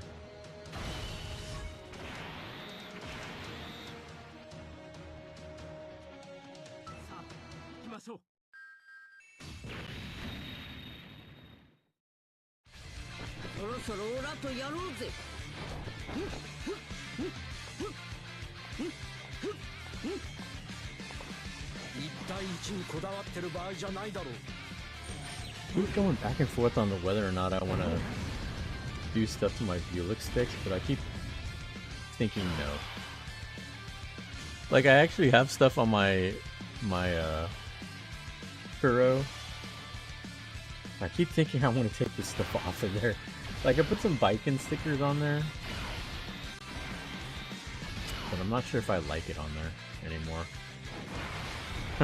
I'll debate on it later if I want to or not.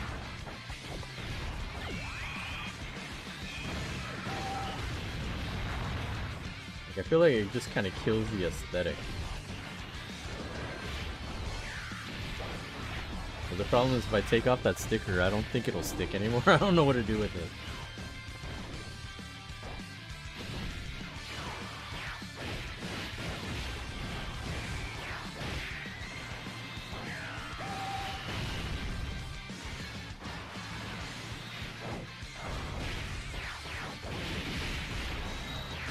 I forgot to show this to Neo. I guess if you watch the replay you can see this. I bought the little acrylic standee Red Hood. Red Hood's my favorite character in Nikkei.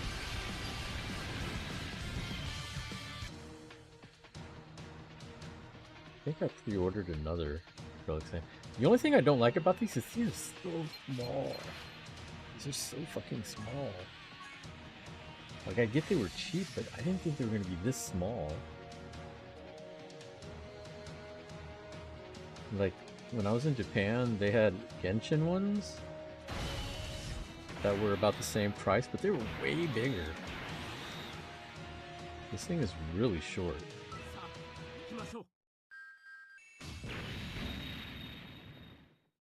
I put it on the desk, and it, like, doesn't block anything on my monitor. It's pretty wild.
Oh no, why? I keep seeing people trying to do that stupid monster and Guinness. I'm like, why would you do that? I don't understand. Monsters are already terrible. Why would you ruin a Guinness? It just seems so weird. I've seen at least 5 people say they want to do this, or have already done it.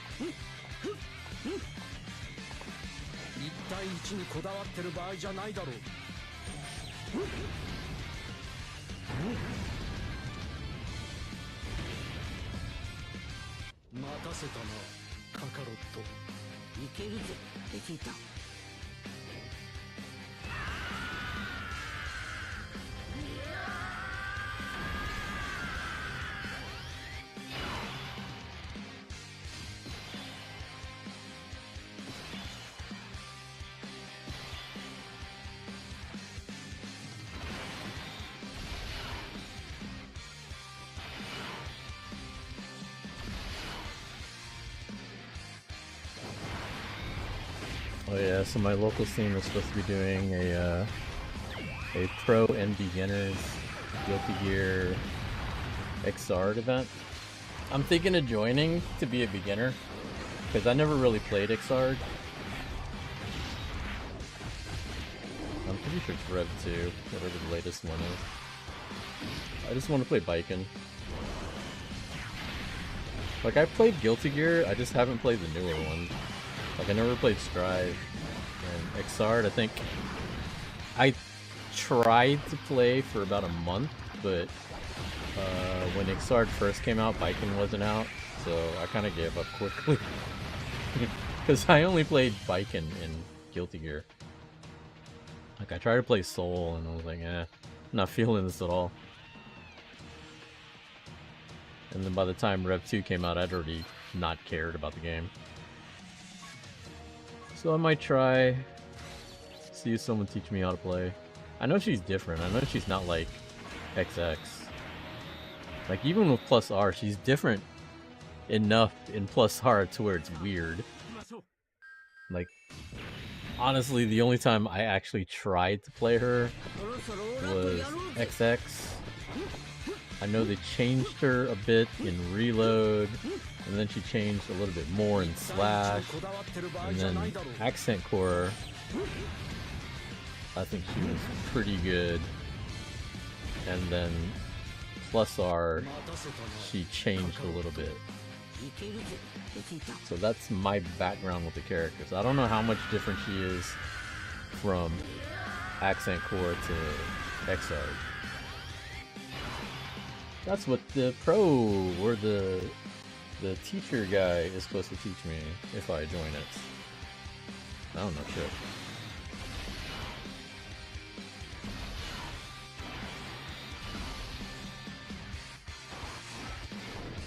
I think by the time Strive came along, I don't play fighting games anymore.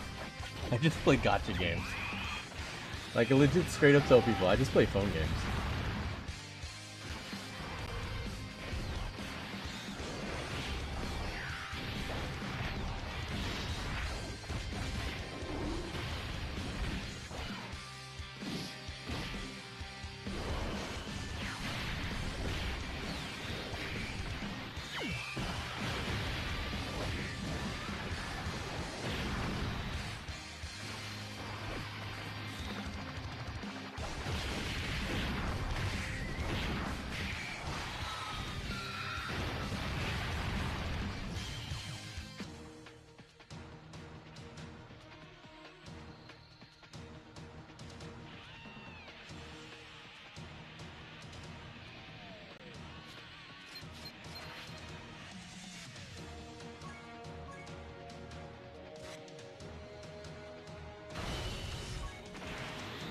That reminds me, I need to cross-reference the list. I think the attendees list is up for Combo Breaker. I need to cross-reference who signed up and who needs a friggin' dog tag. And then I can give all those to Linda. I need to print her out a list too.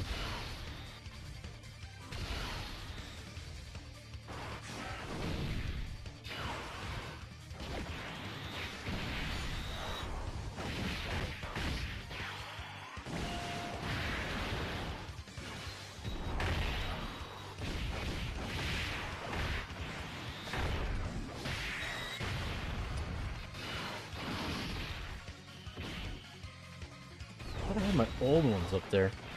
For those that are curious, we've done dog tags as early as 2004? I'm gonna say 2004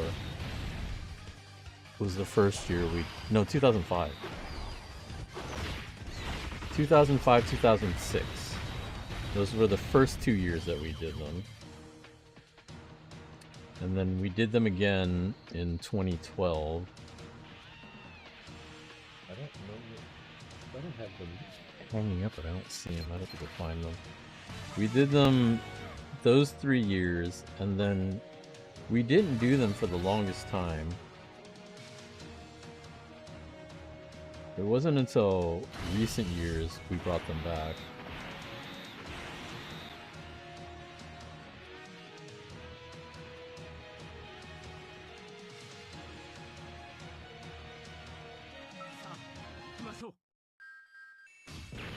So these are the ones from 2022.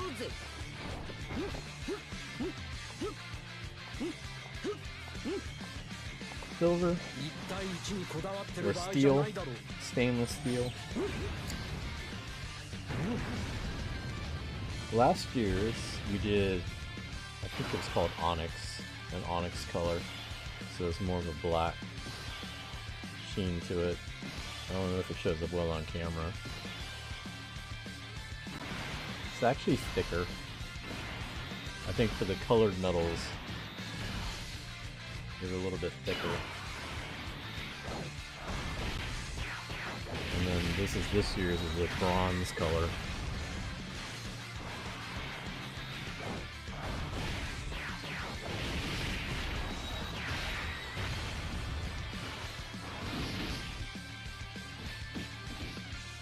I don't know what color I want to do next year. I don't want to do any like crazy colors like blue or green or some shit like that.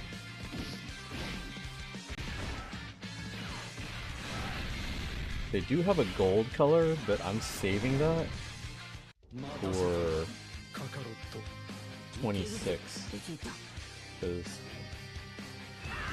2026 is our 25th anniversary.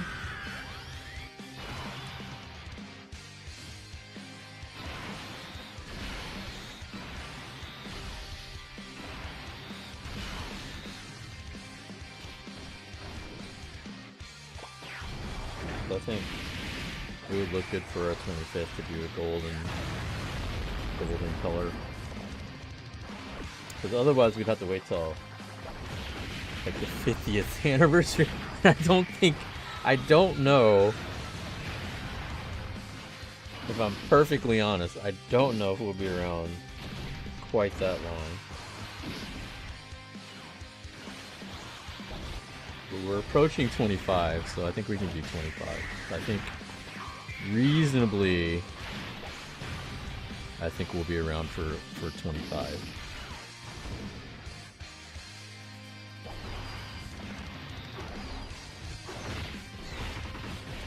I already have some ideas for that 25th anniversary.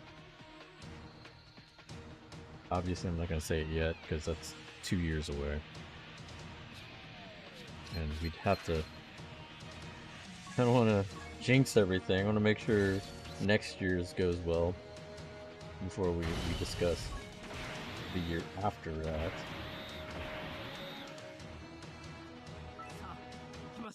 But I do have some cool ideas for 2026.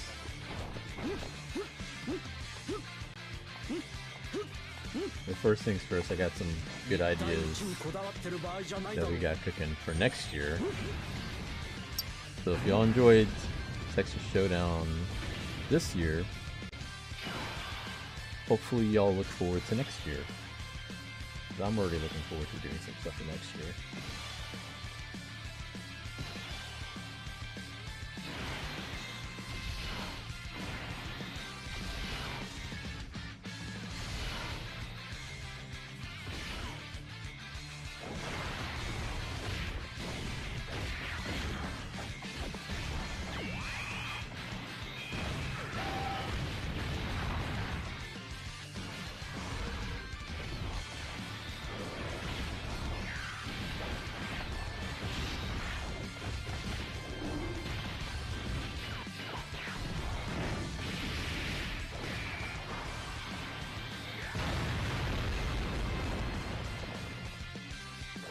Blue guy returns after many years? And then, what blue guy?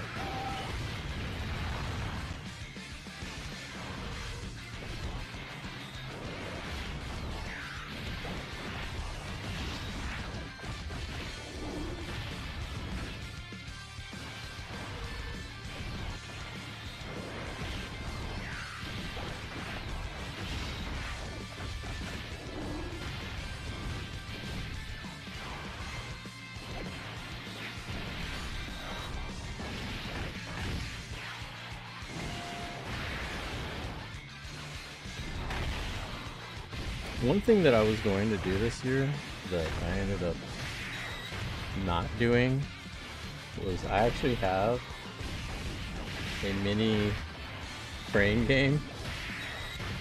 Not the little toy ones. This is the actual working mechanical electronic one. Like a bigger one, mid-sized one. And what I was going to do is I was going to put a bunch of old dog tags in there for people to go for. I had actually found a bag of 2006 dog tags. I don't know where I put them though. If I can reasonably feel comfortable bringing the machine out next year, I might do that. But I think I still have some dog tags from last year, and I'm gonna have quite a bit extra from this year. I think we overestimated how many people were going to enter.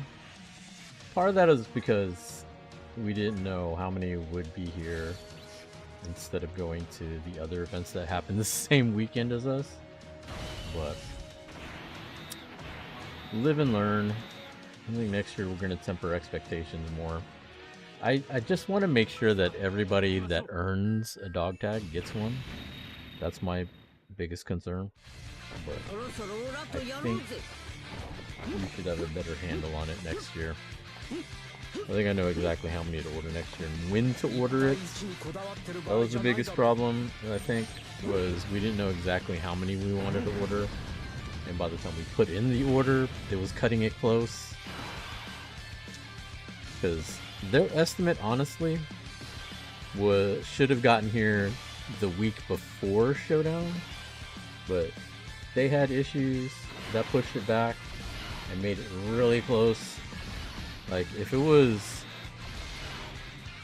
by their estimates and then their corrected estimate, it still should have made it the week of Showdown, which would have been fine. Unfortunately, we didn't count UPS being terrible. What sucks too is, like, it was supposed to be here Thursday before Showdown, but then that date passed, and so I asked them to change the address so that it would go to the hotel directly, because if it made it to the hotel on Friday, then that's fine. We can still pass them out.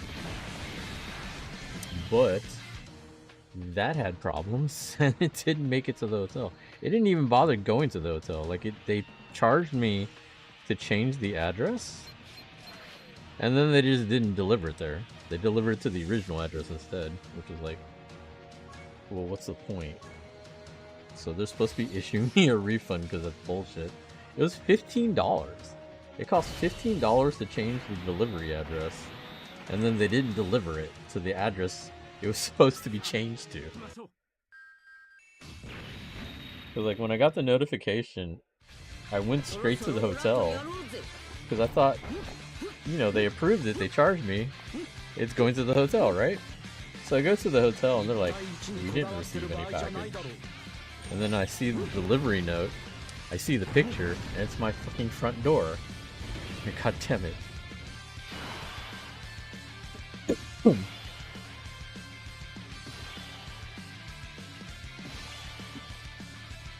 So in short, sometimes UPS is trash. They're not usually trash. They're usually pretty good, but for some reason, for this shipment, they were utter trash. I was really not happy with them.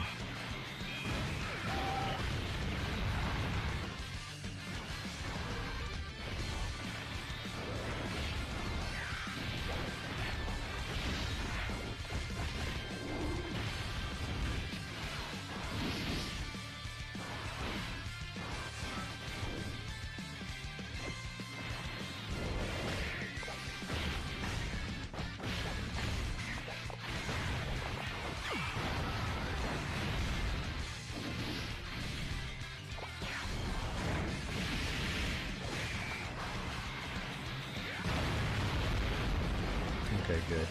We had to ship out one of the medals to somebody. I just want to make sure they got it, because I went through UPS. Apparently I didn't learn my lesson. So it looks like it was delivered.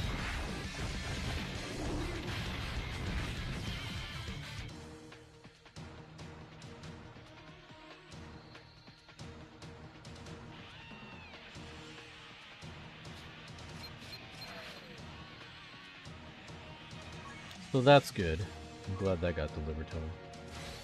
This kid made top 8 and apparently didn't realize he gets a medal for making top 8, and he like just left. It's kind of like, if anybody saw that a video of Ending Walker in his first FGC event, he won the tournament and then just like left. Didn't realize he was supposed to be there for an award ceremony or anything. He just like got up and left. That's pretty much what this kid did. This kid got top 8 and then just like left and went home. Went to go to the airport and flew home. I'm like, okay, that's pretty quick. So, had to ship out his medal.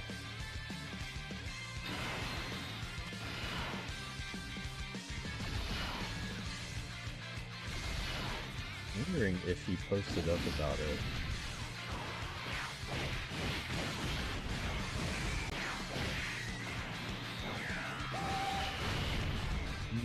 Maybe not. I don't think he has Twitter.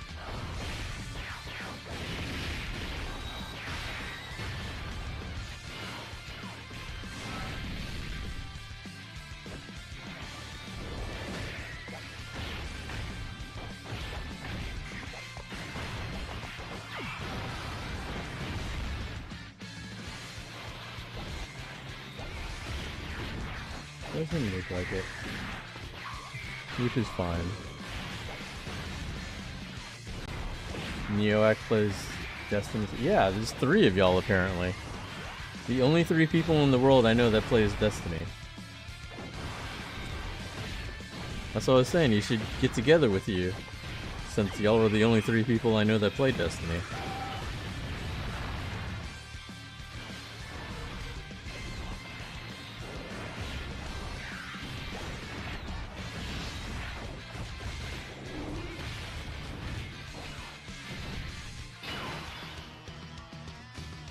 That is if you're not too busy playing Final Fantasy.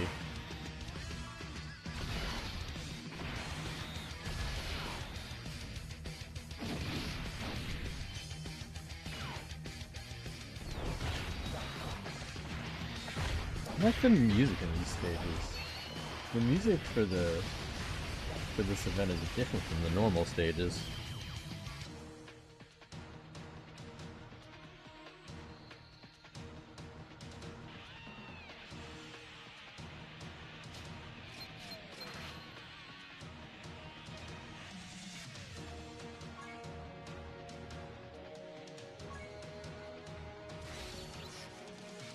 Toby and Jessica's son does. So there's 4 of y'all then. Look, man, all I know is before he popped up on stream, you're the only one I know that talks about that game. I don't know anybody else that talks about that game.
They're actually doing any damage.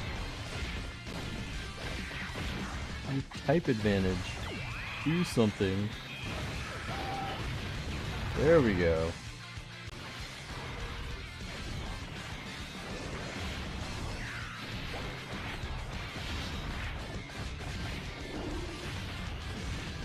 Finally. I think I have like 5 more stages to go.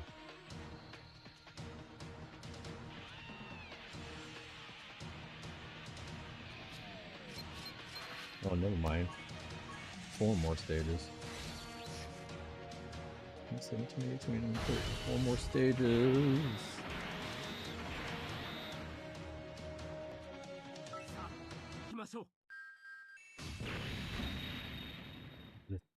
Rousing me, and let's see how shitty the Astros are now. My hope is that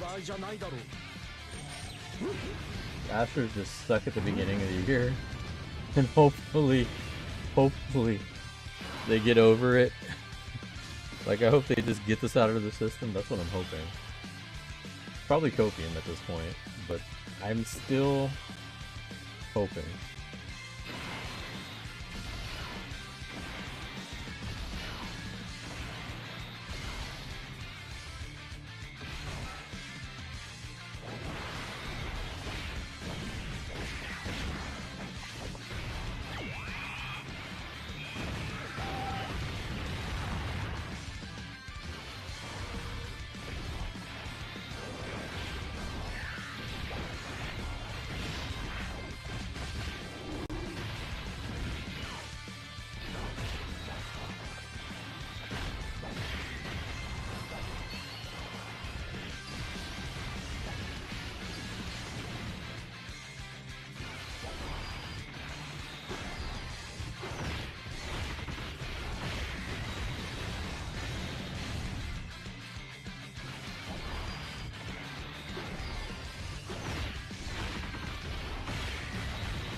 Looks like the next one. Give it a 2-0. To be honest, I really haven't watched much basketball this year either. I know the Rockets did a little bit better this year. They almost made the playoffs, but they still got work to do. But considering they were like last place for like the past few years, that's an improvement.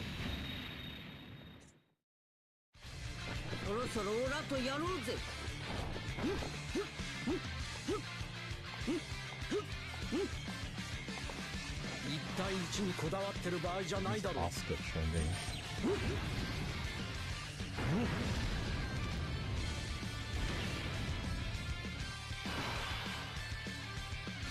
Oscar trending can mean a lot of different things.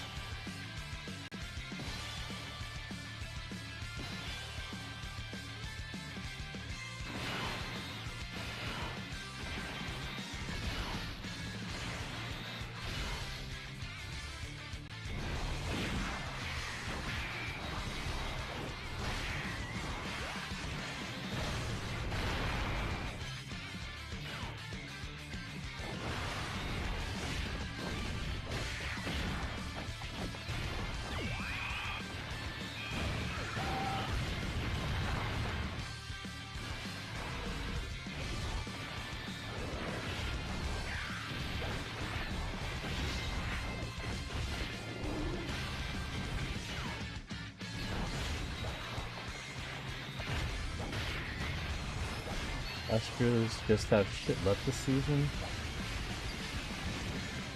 The biggest problem with the Astros right now is pitching.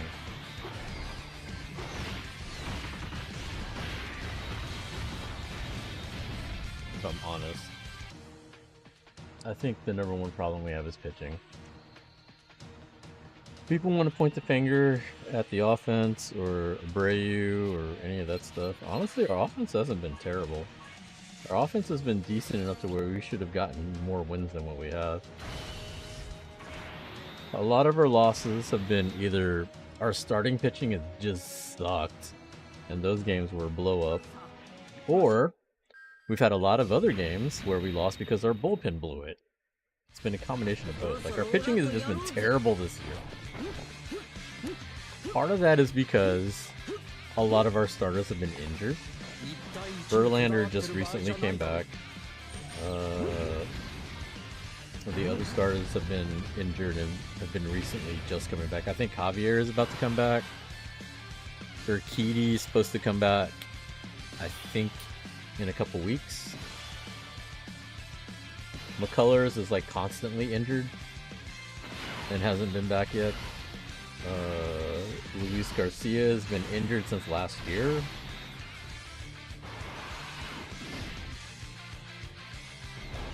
Like, I think all of our starters have been injured at some point or another, or we just have a bunch of rookies trying to pitch.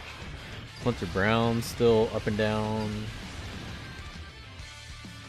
I think our most reliable pitcher, or our best pitcher, has been Blanco, who was not even on the roster at the end of the year. Yeah, our pitching's been suspect. And then our bullpen, I don't even know what's wrong with them. Like, we signed Hader to all that money, and he gives up a run almost every time. Even the saves that he does get, he seems to give up a run. And I'm like, why?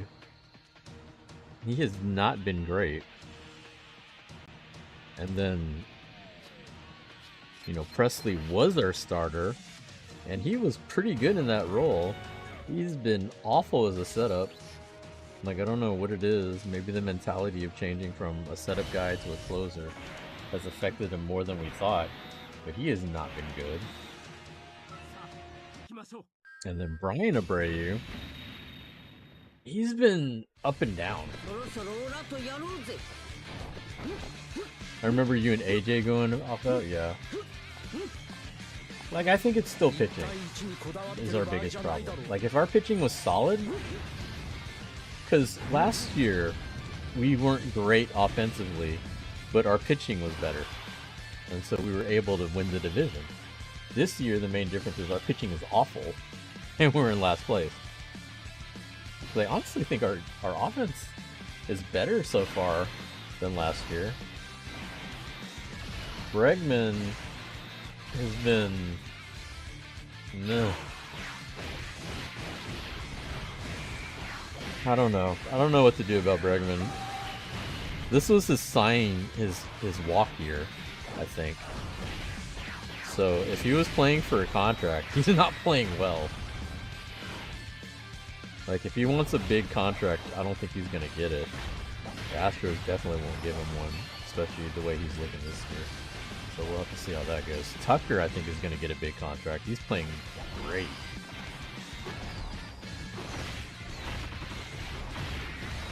And if I was Houston, yeah, I'd put all my money into Tucker over Bregman anyway at this point.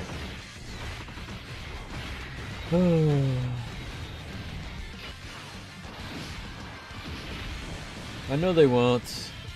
I wouldn't mind seeing them maybe try to go for Bauer.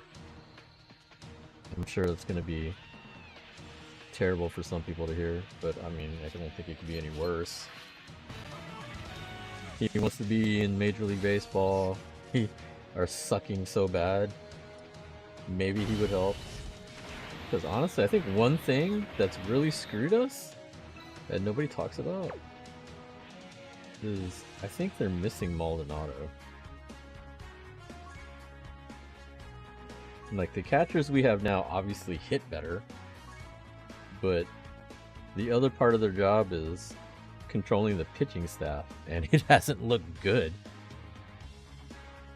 So there's 3 people to blame for that.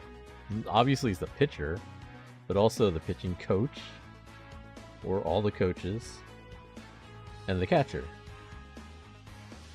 So there's obviously some common denominators that you can look at.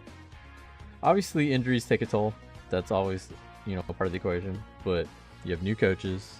I think it's a new pitching coach from last year. And then you have new catchers, because Maldonado handled most of the catching duties last year. I mean, when Verlander came back last year after the trade, he was most excited about pitching with Maldonado again. And a lot of times, Maldonado was his personal catcher at that point, because they were platooning. Well, I don't know. People bring up the White Sox not pitching any better, but the White Sox are ass. Like, it doesn't matter who you put over there. The White Sox were not rebuilding. They're not going to be good no matter who you put back there. So that's not really an argument, or part of the argument to me. But anyway, whatever. Let me see, what do I have to do in terms of missions? So I want to try to get up to 100 stones, and then I can do a couple multis, and then that might do it for me for the stream. What time is it? That's almost 11. Actually, since I have these windows up, let me check something.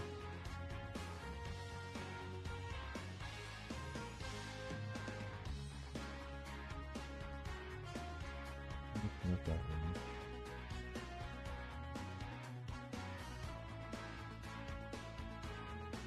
Not that one. Go away.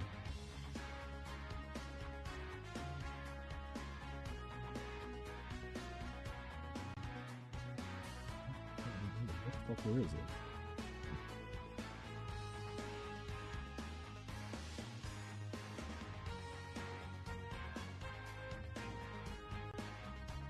Close it on accident.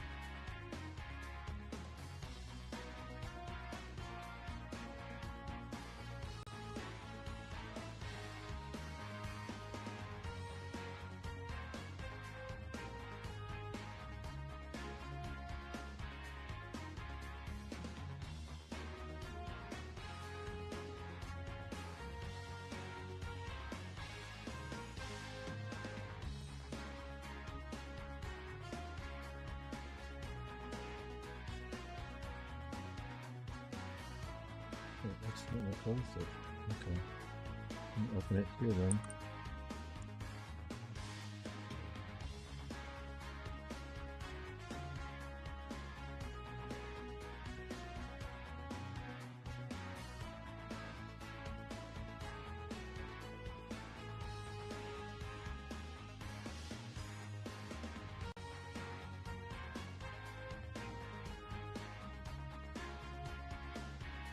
Alright, let's see. What else can I do here? I'll finish this.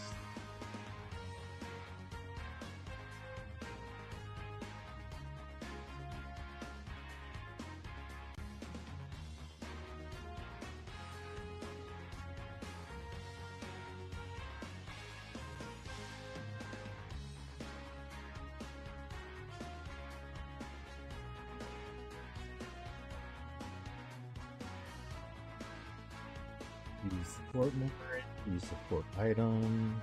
I think that's what those two are.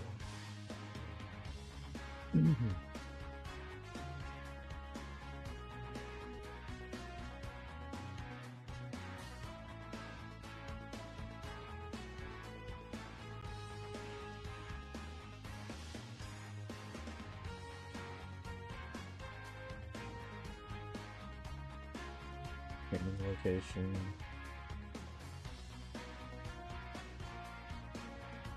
Full of stamina, sand gluttons 5 times. Oh, that's gonna take a while.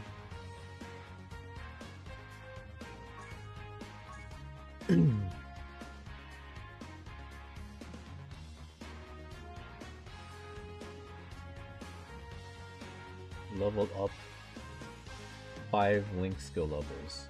Okay.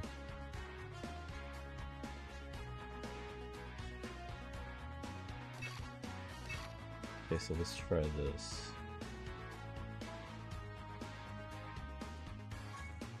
If I do this right.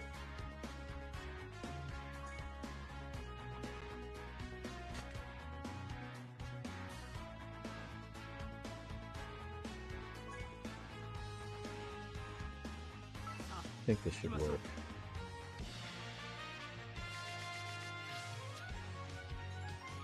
Damn it, it didn't work. Okay, I can get the other stuff going. The memory one is annoying.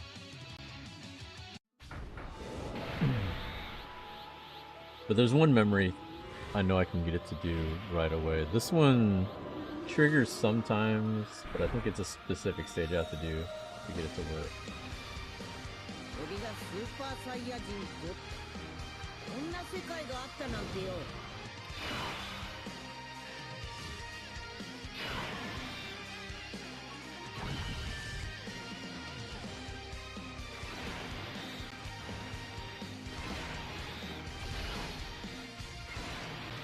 This should be enough though.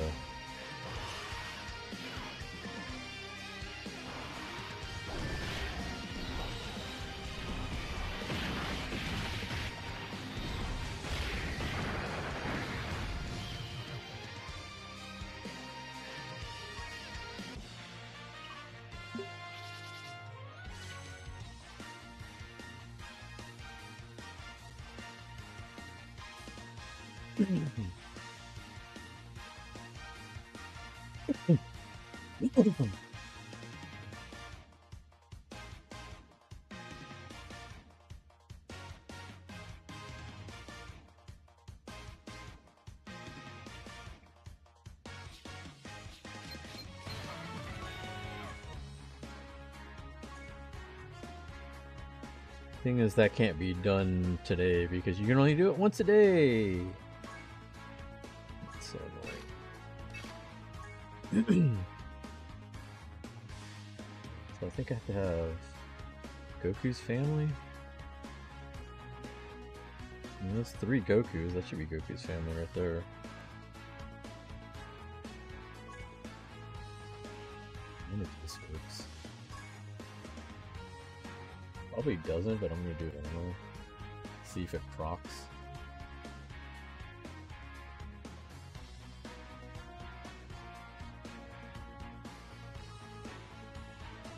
So we need the support memory.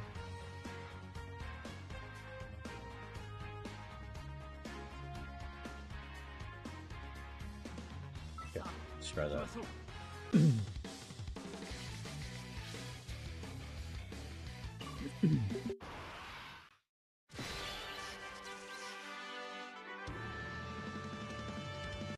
No, it didn't work. I think I have to have a full team of full team of extreme types for it to proc.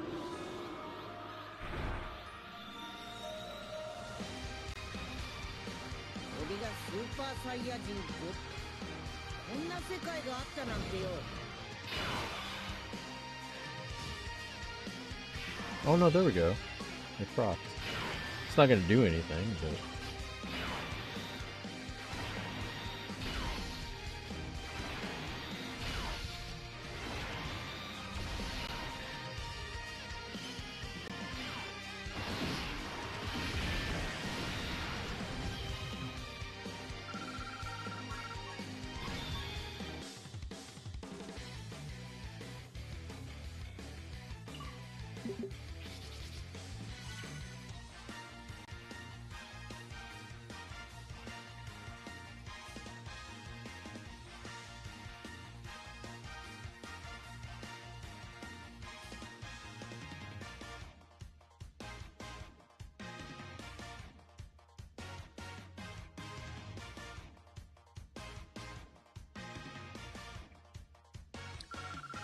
Shiny SG06, what's up? How you doing?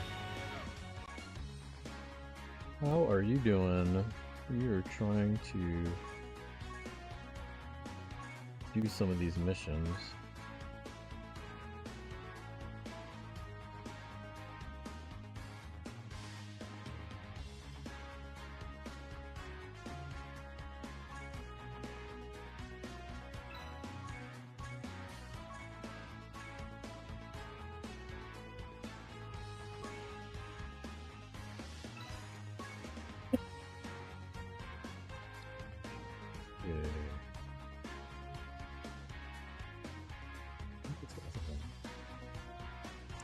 You just finished editing a video? Nice, nice.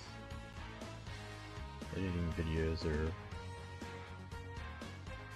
terrible. Part of the reason why I stopped editing my videos, they just take too much time.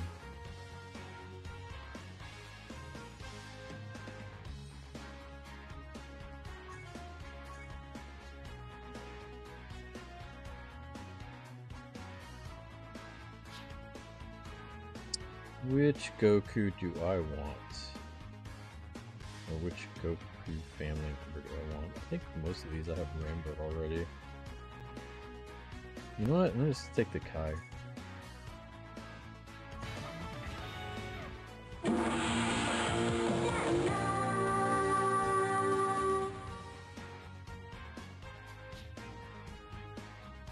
Is this fine? Is that what happened? Oh, Shiny, thank you for the follow. Much appreciated.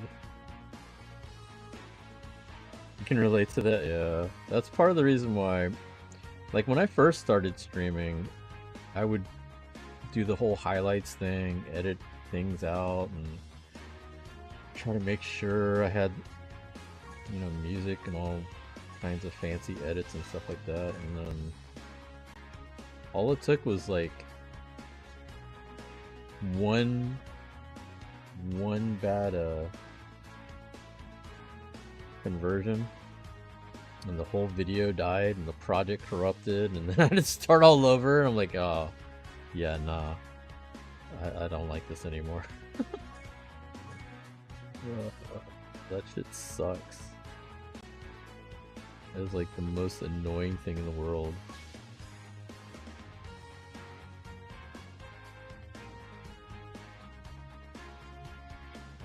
One of these I can Dokkan Awaken, I think.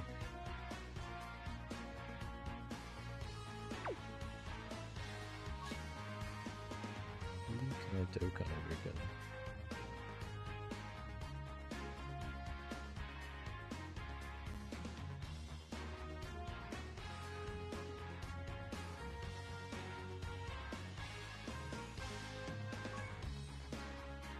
Alright, let's level up Vegeta. I think it's time.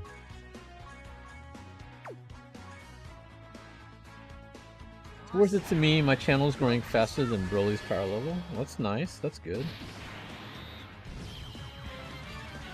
I mean, I'm not saying for everybody. Like, everybody works differently. If this was my full-time gig, if I did streaming full-time, I would definitely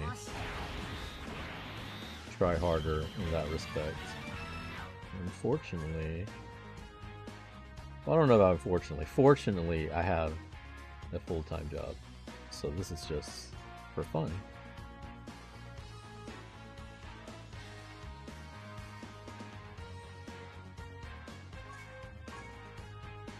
I'm glad to hear your channel's growing. That's awesome. Let's take freeze off there. Rip this real quick, and then we can Dokkan Awaken Papa Vegeta.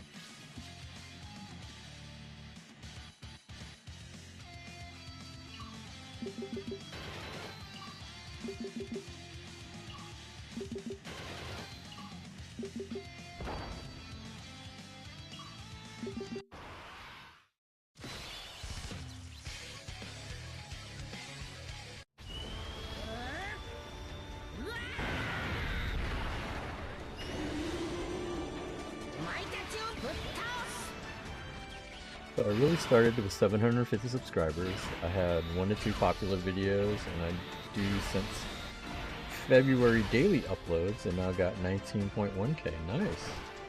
Congratulations, man. Growing is really hard. Take that as well. But no, growing your channel is one of the hardest things you can do, and maintaining it is even harder.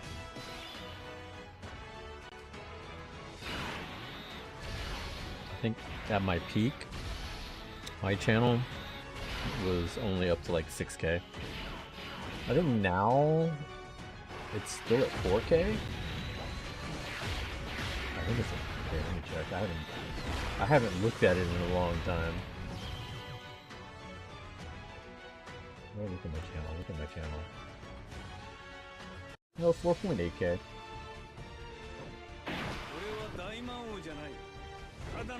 Pretty much, since I started working full-time, I stopped editing videos. I just stream occasionally. So that was 2018? I think 2018, so it's been 6 years. 6 years since I stopped really focusing on my channel.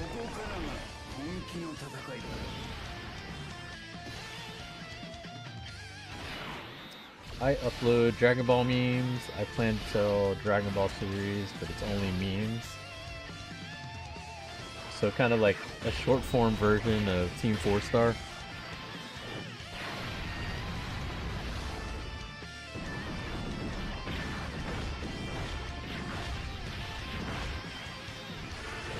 And I really loved watching Team 4-Star. I'm kind of sad they stopped. Like, I know they sorta did the Boo saga.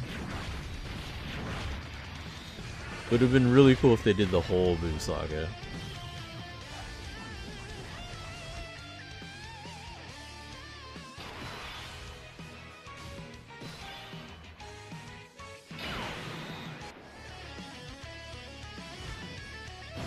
Do you play Dragon Ball Fighters? We just had a tournament for Dragon Ball Fighters 2 weekends ago. I need to go back and watch the finals. I didn't get a chance to watch the finals. I was too busy running the event. I missed a lot of finals that we held. That was one of them.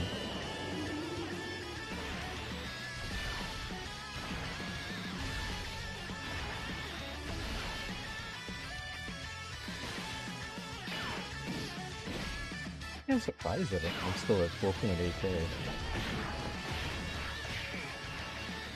I think I've actually gained some people. I don't think it was that high before. I was down to like 4k, like 4k flat for a while. But then again, there was a long time where I really wasn't doing anything. Like I wasn't even streaming. Not that I'm really streaming now. I'm really streaming. I'm averaging 1 stream a month for like the past like 6 months, I think. Like the last, well, no, not 6 months. Maybe 4 months. The last time I did multiple streams in 1 month was during the anniversary.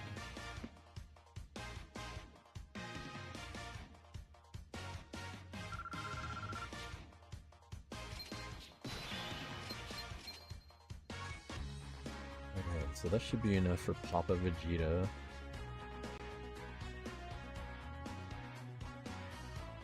There we go.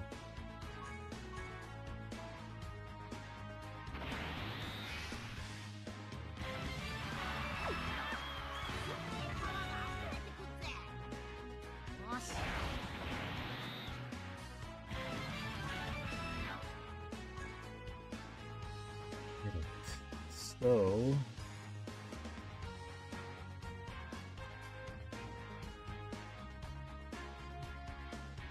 I do play fighters, but not as often anymore. I'm more of an expert in Smash Bros. Nice, nice.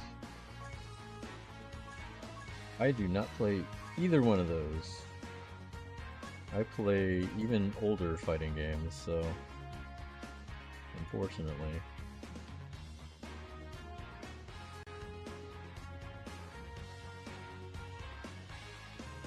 Where's the status active? This is more of a challenge than anything. Alright, so I want to do the Boo event.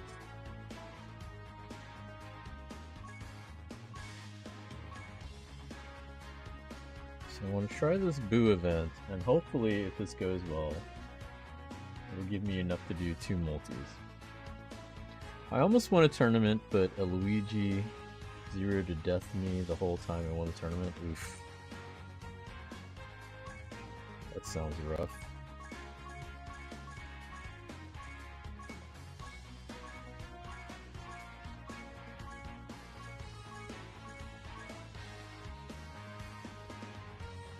This one.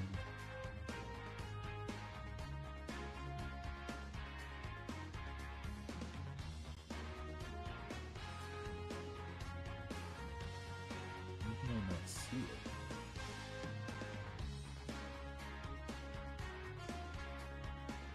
There it is.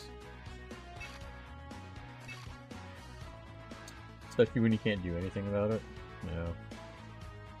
Sometimes that happens.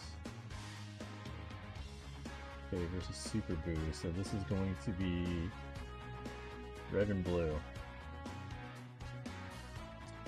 Oh, you know what? Fuck it. I'm just gonna go with my heroes team. Pray for the best.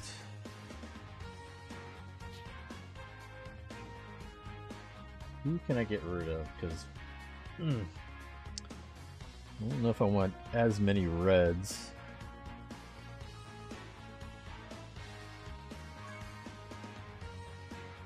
Except for, well, Goku. Or Gohan. Gohan should be fine. Okay, let's remove him and we'll put Vegito instead. I think Vegeta fits. Does Vegeta fit? Hold on. Make sure I'm not screwing myself, because I might.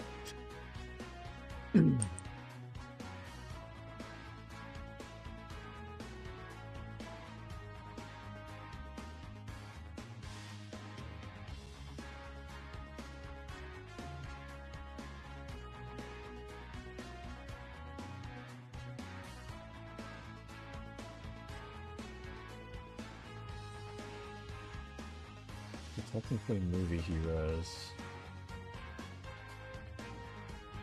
If I choose him instead. If I choose him instead, then it's superheroes. So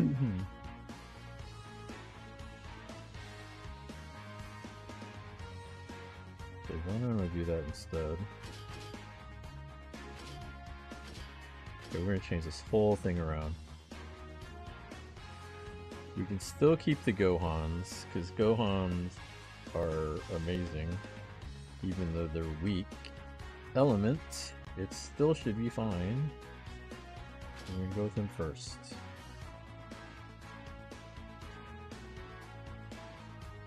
Even though he's a weak element to the first round, he should be okay. There.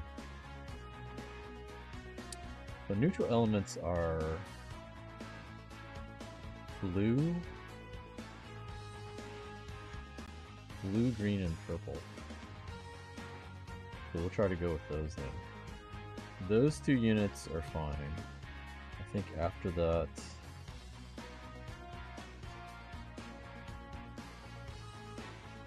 use two blues, so we're going to choose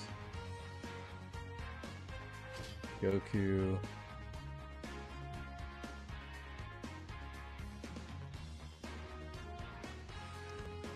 I'm going to do this.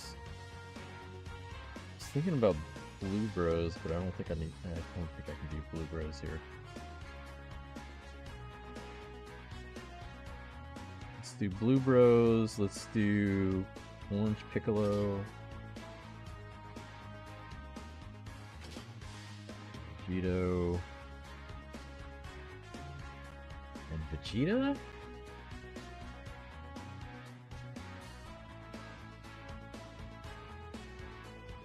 Yeah, let's try that. Then we'll go with Old Faithful.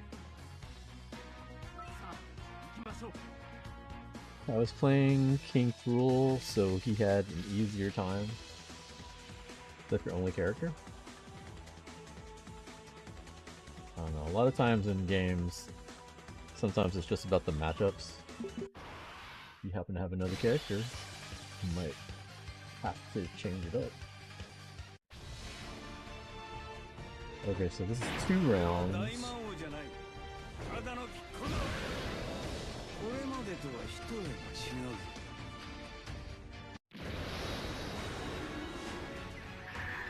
Two of my tanks showed up first round.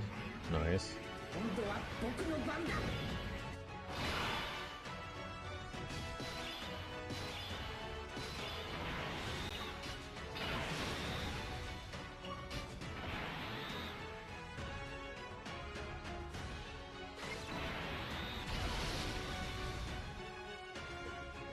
Me. Do that and that.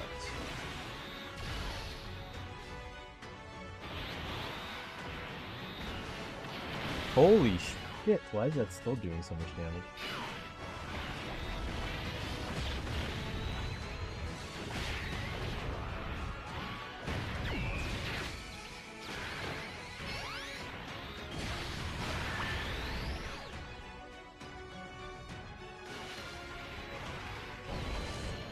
I didn't bring any heals.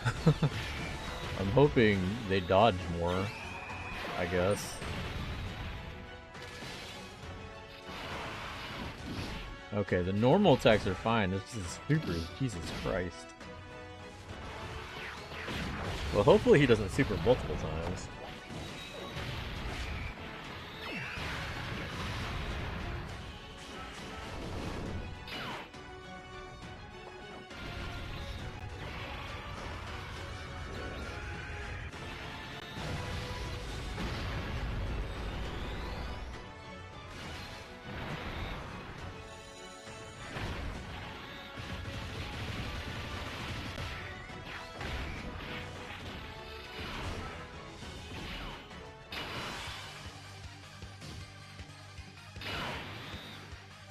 You know, I was scared.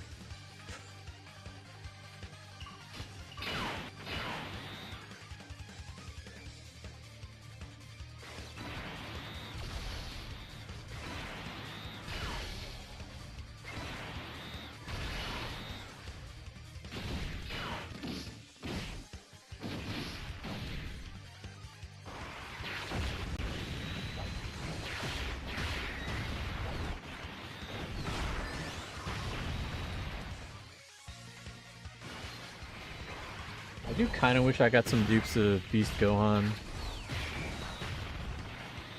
but I was happy to get the one copy.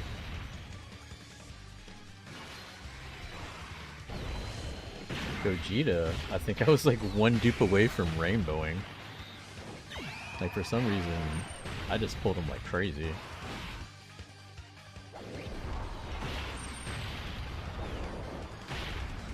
So now, this is gonna make it scary for part 2. Because if neutral's hitting me for 170k, man, who's gonna be strong element?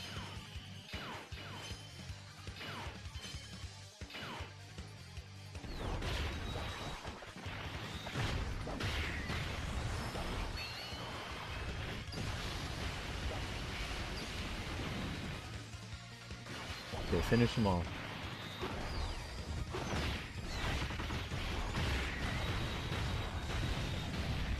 Good. Alright.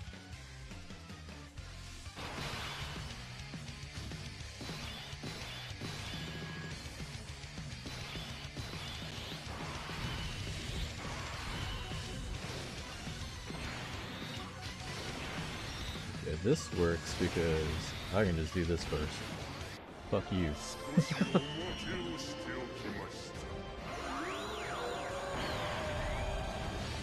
It's not gonna do a lot of damage, but it's at least 2, maybe 3 turns, hopefully.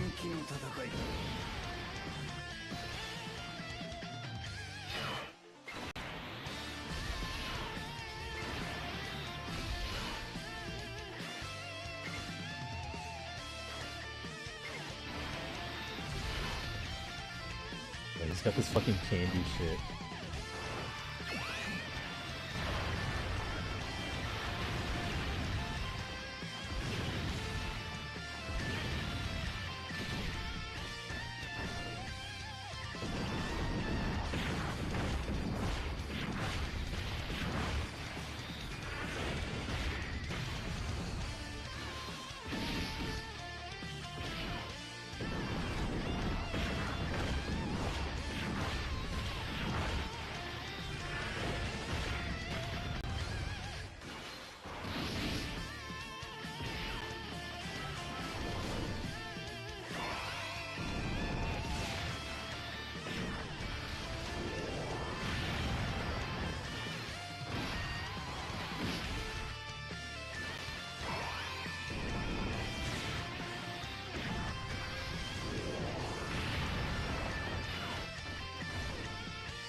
See, I knew this one was going to do a lot of damage, but at least it's something. Did a bar and a half so far. Maybe 2 bars. If I have another turn, maybe 3 bars.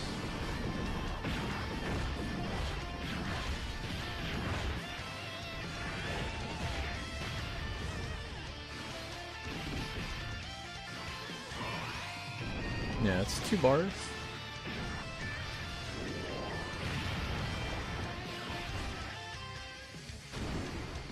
Okay, only that many turns.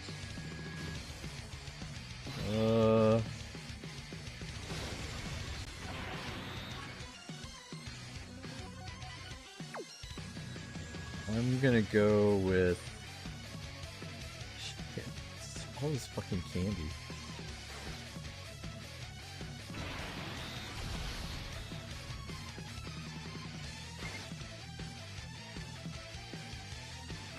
Afraid of a super. I don't know when he's gonna super. Fuck, I can't get any supers off. It's all this fucking candy. Alright, let's see how this goes.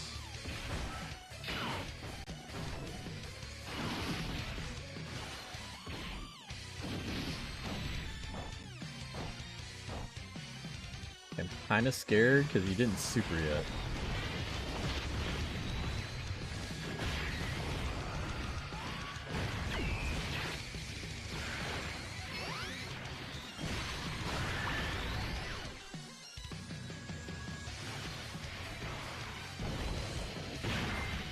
Gohan gets off like about 5 supers. There we go, get some crits in. Oh, that's not too bad. Damn, did you get +6 out of that?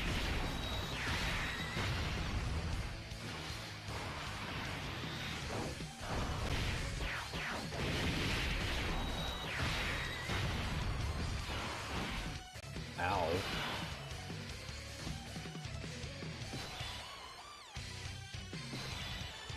He's supering at the start.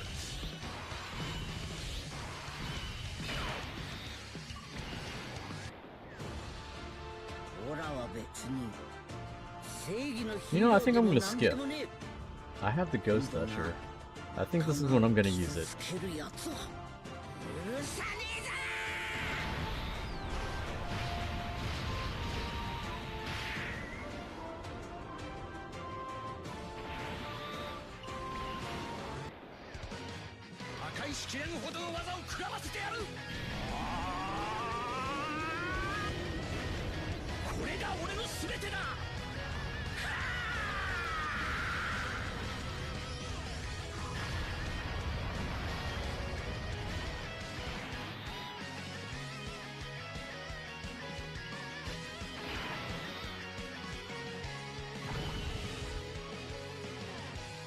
Fuck you.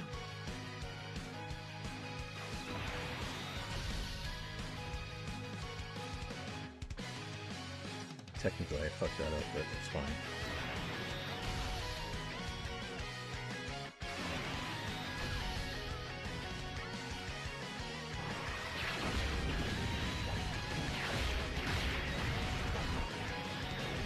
Like, I should split up Goku and Vegeta just because they both have Resurrection. So it's kind of redundant to have them both in the same turn.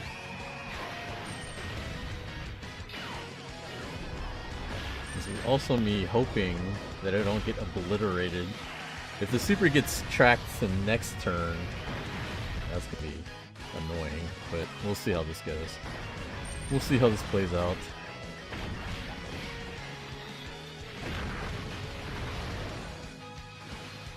I mean, Goku just might finish him off here, holy shit. And then you still got Vegeta coming up. See if Vegeta can get 2 or 3 crits here. Or 1 crit and end it. Okay, fuck. My bad. My bad, Prince.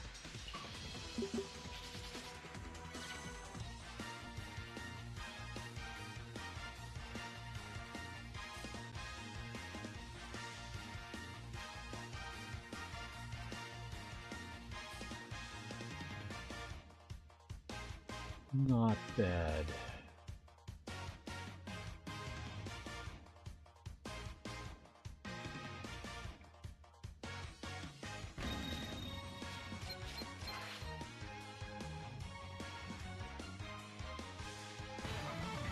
Okay, so we get the 1, and then we get 5.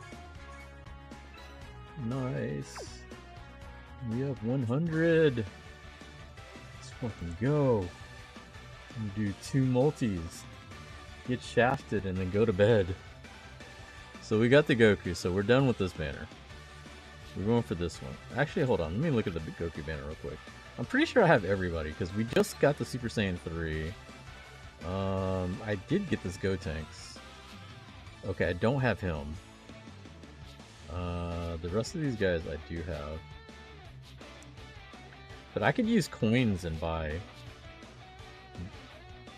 I'm not even going to try to say his name. I can't. I know his name, but I can't say it. I'm not even going to bother. This side, we don't have Boo. We don't have that Boo. We just got this Goku. We have everybody else. So yeah. Let's go for Boo. Let's try a couple more times, and then we have Goten stones coming tomorrow. I need to finish Battlefield, and I might be close to doing another multi.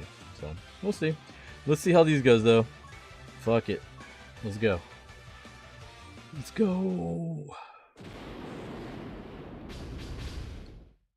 Beerus and Full House.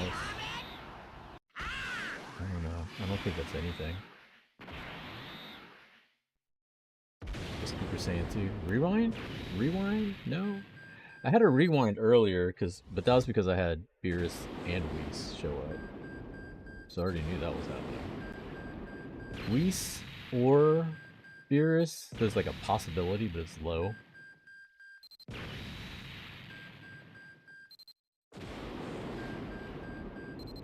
This is nothing. It's an old ass Goku.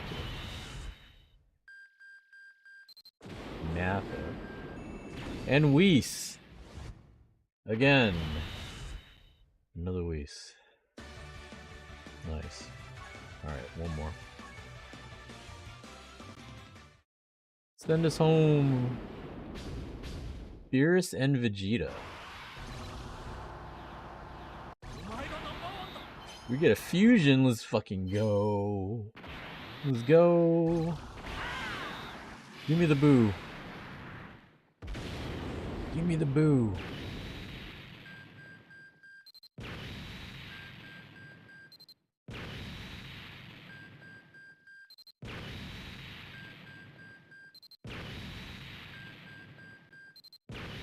A lot of SRs. Raccoon. No. That's the wrong Boo. Oh, that's the one unit I didn't want out of all the units. God. Okay, so we got two featured. That Goku at least is usable. But that's the reason why I didn't want that Boo. I already have him rainbowed. Dang it. Alright. Oh well. Win some, you lose some. I'll probably try to finish up that rotation before it ends. I have like 36 hours, so tomorrow and then end of the day. We will see. I'm going to try my best to get that done, but that's going to be off stream. I don't know when I'm going to be streaming again, because my schedule is erratic. I have been playing a lot of Nikkei. Maybe I'll stream Nikkei. Or Genshin. I did get Arlecchino, but I haven't finished leveling her because I'd hate doing story, but apparently I'm going to have to do story to get her materials. But anyhow, that's going to be it for me today. Let me see who we can raid. Let's raid...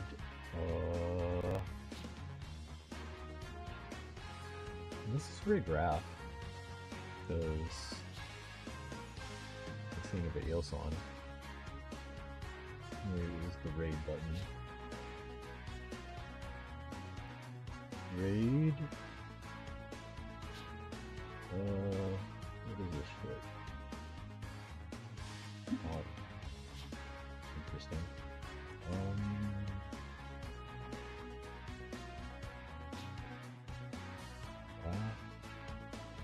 PX, there we go.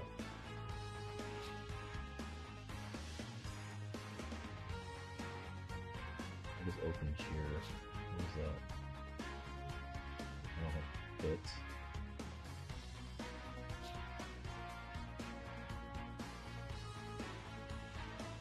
Screen preview.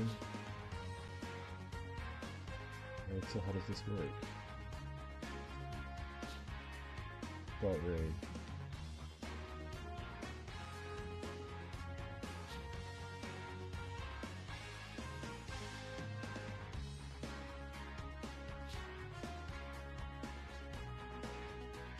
Rating in 1 minute and 15. Why is it so long? Right now. Alright guys, thanks for joining me. Y'all have a good night.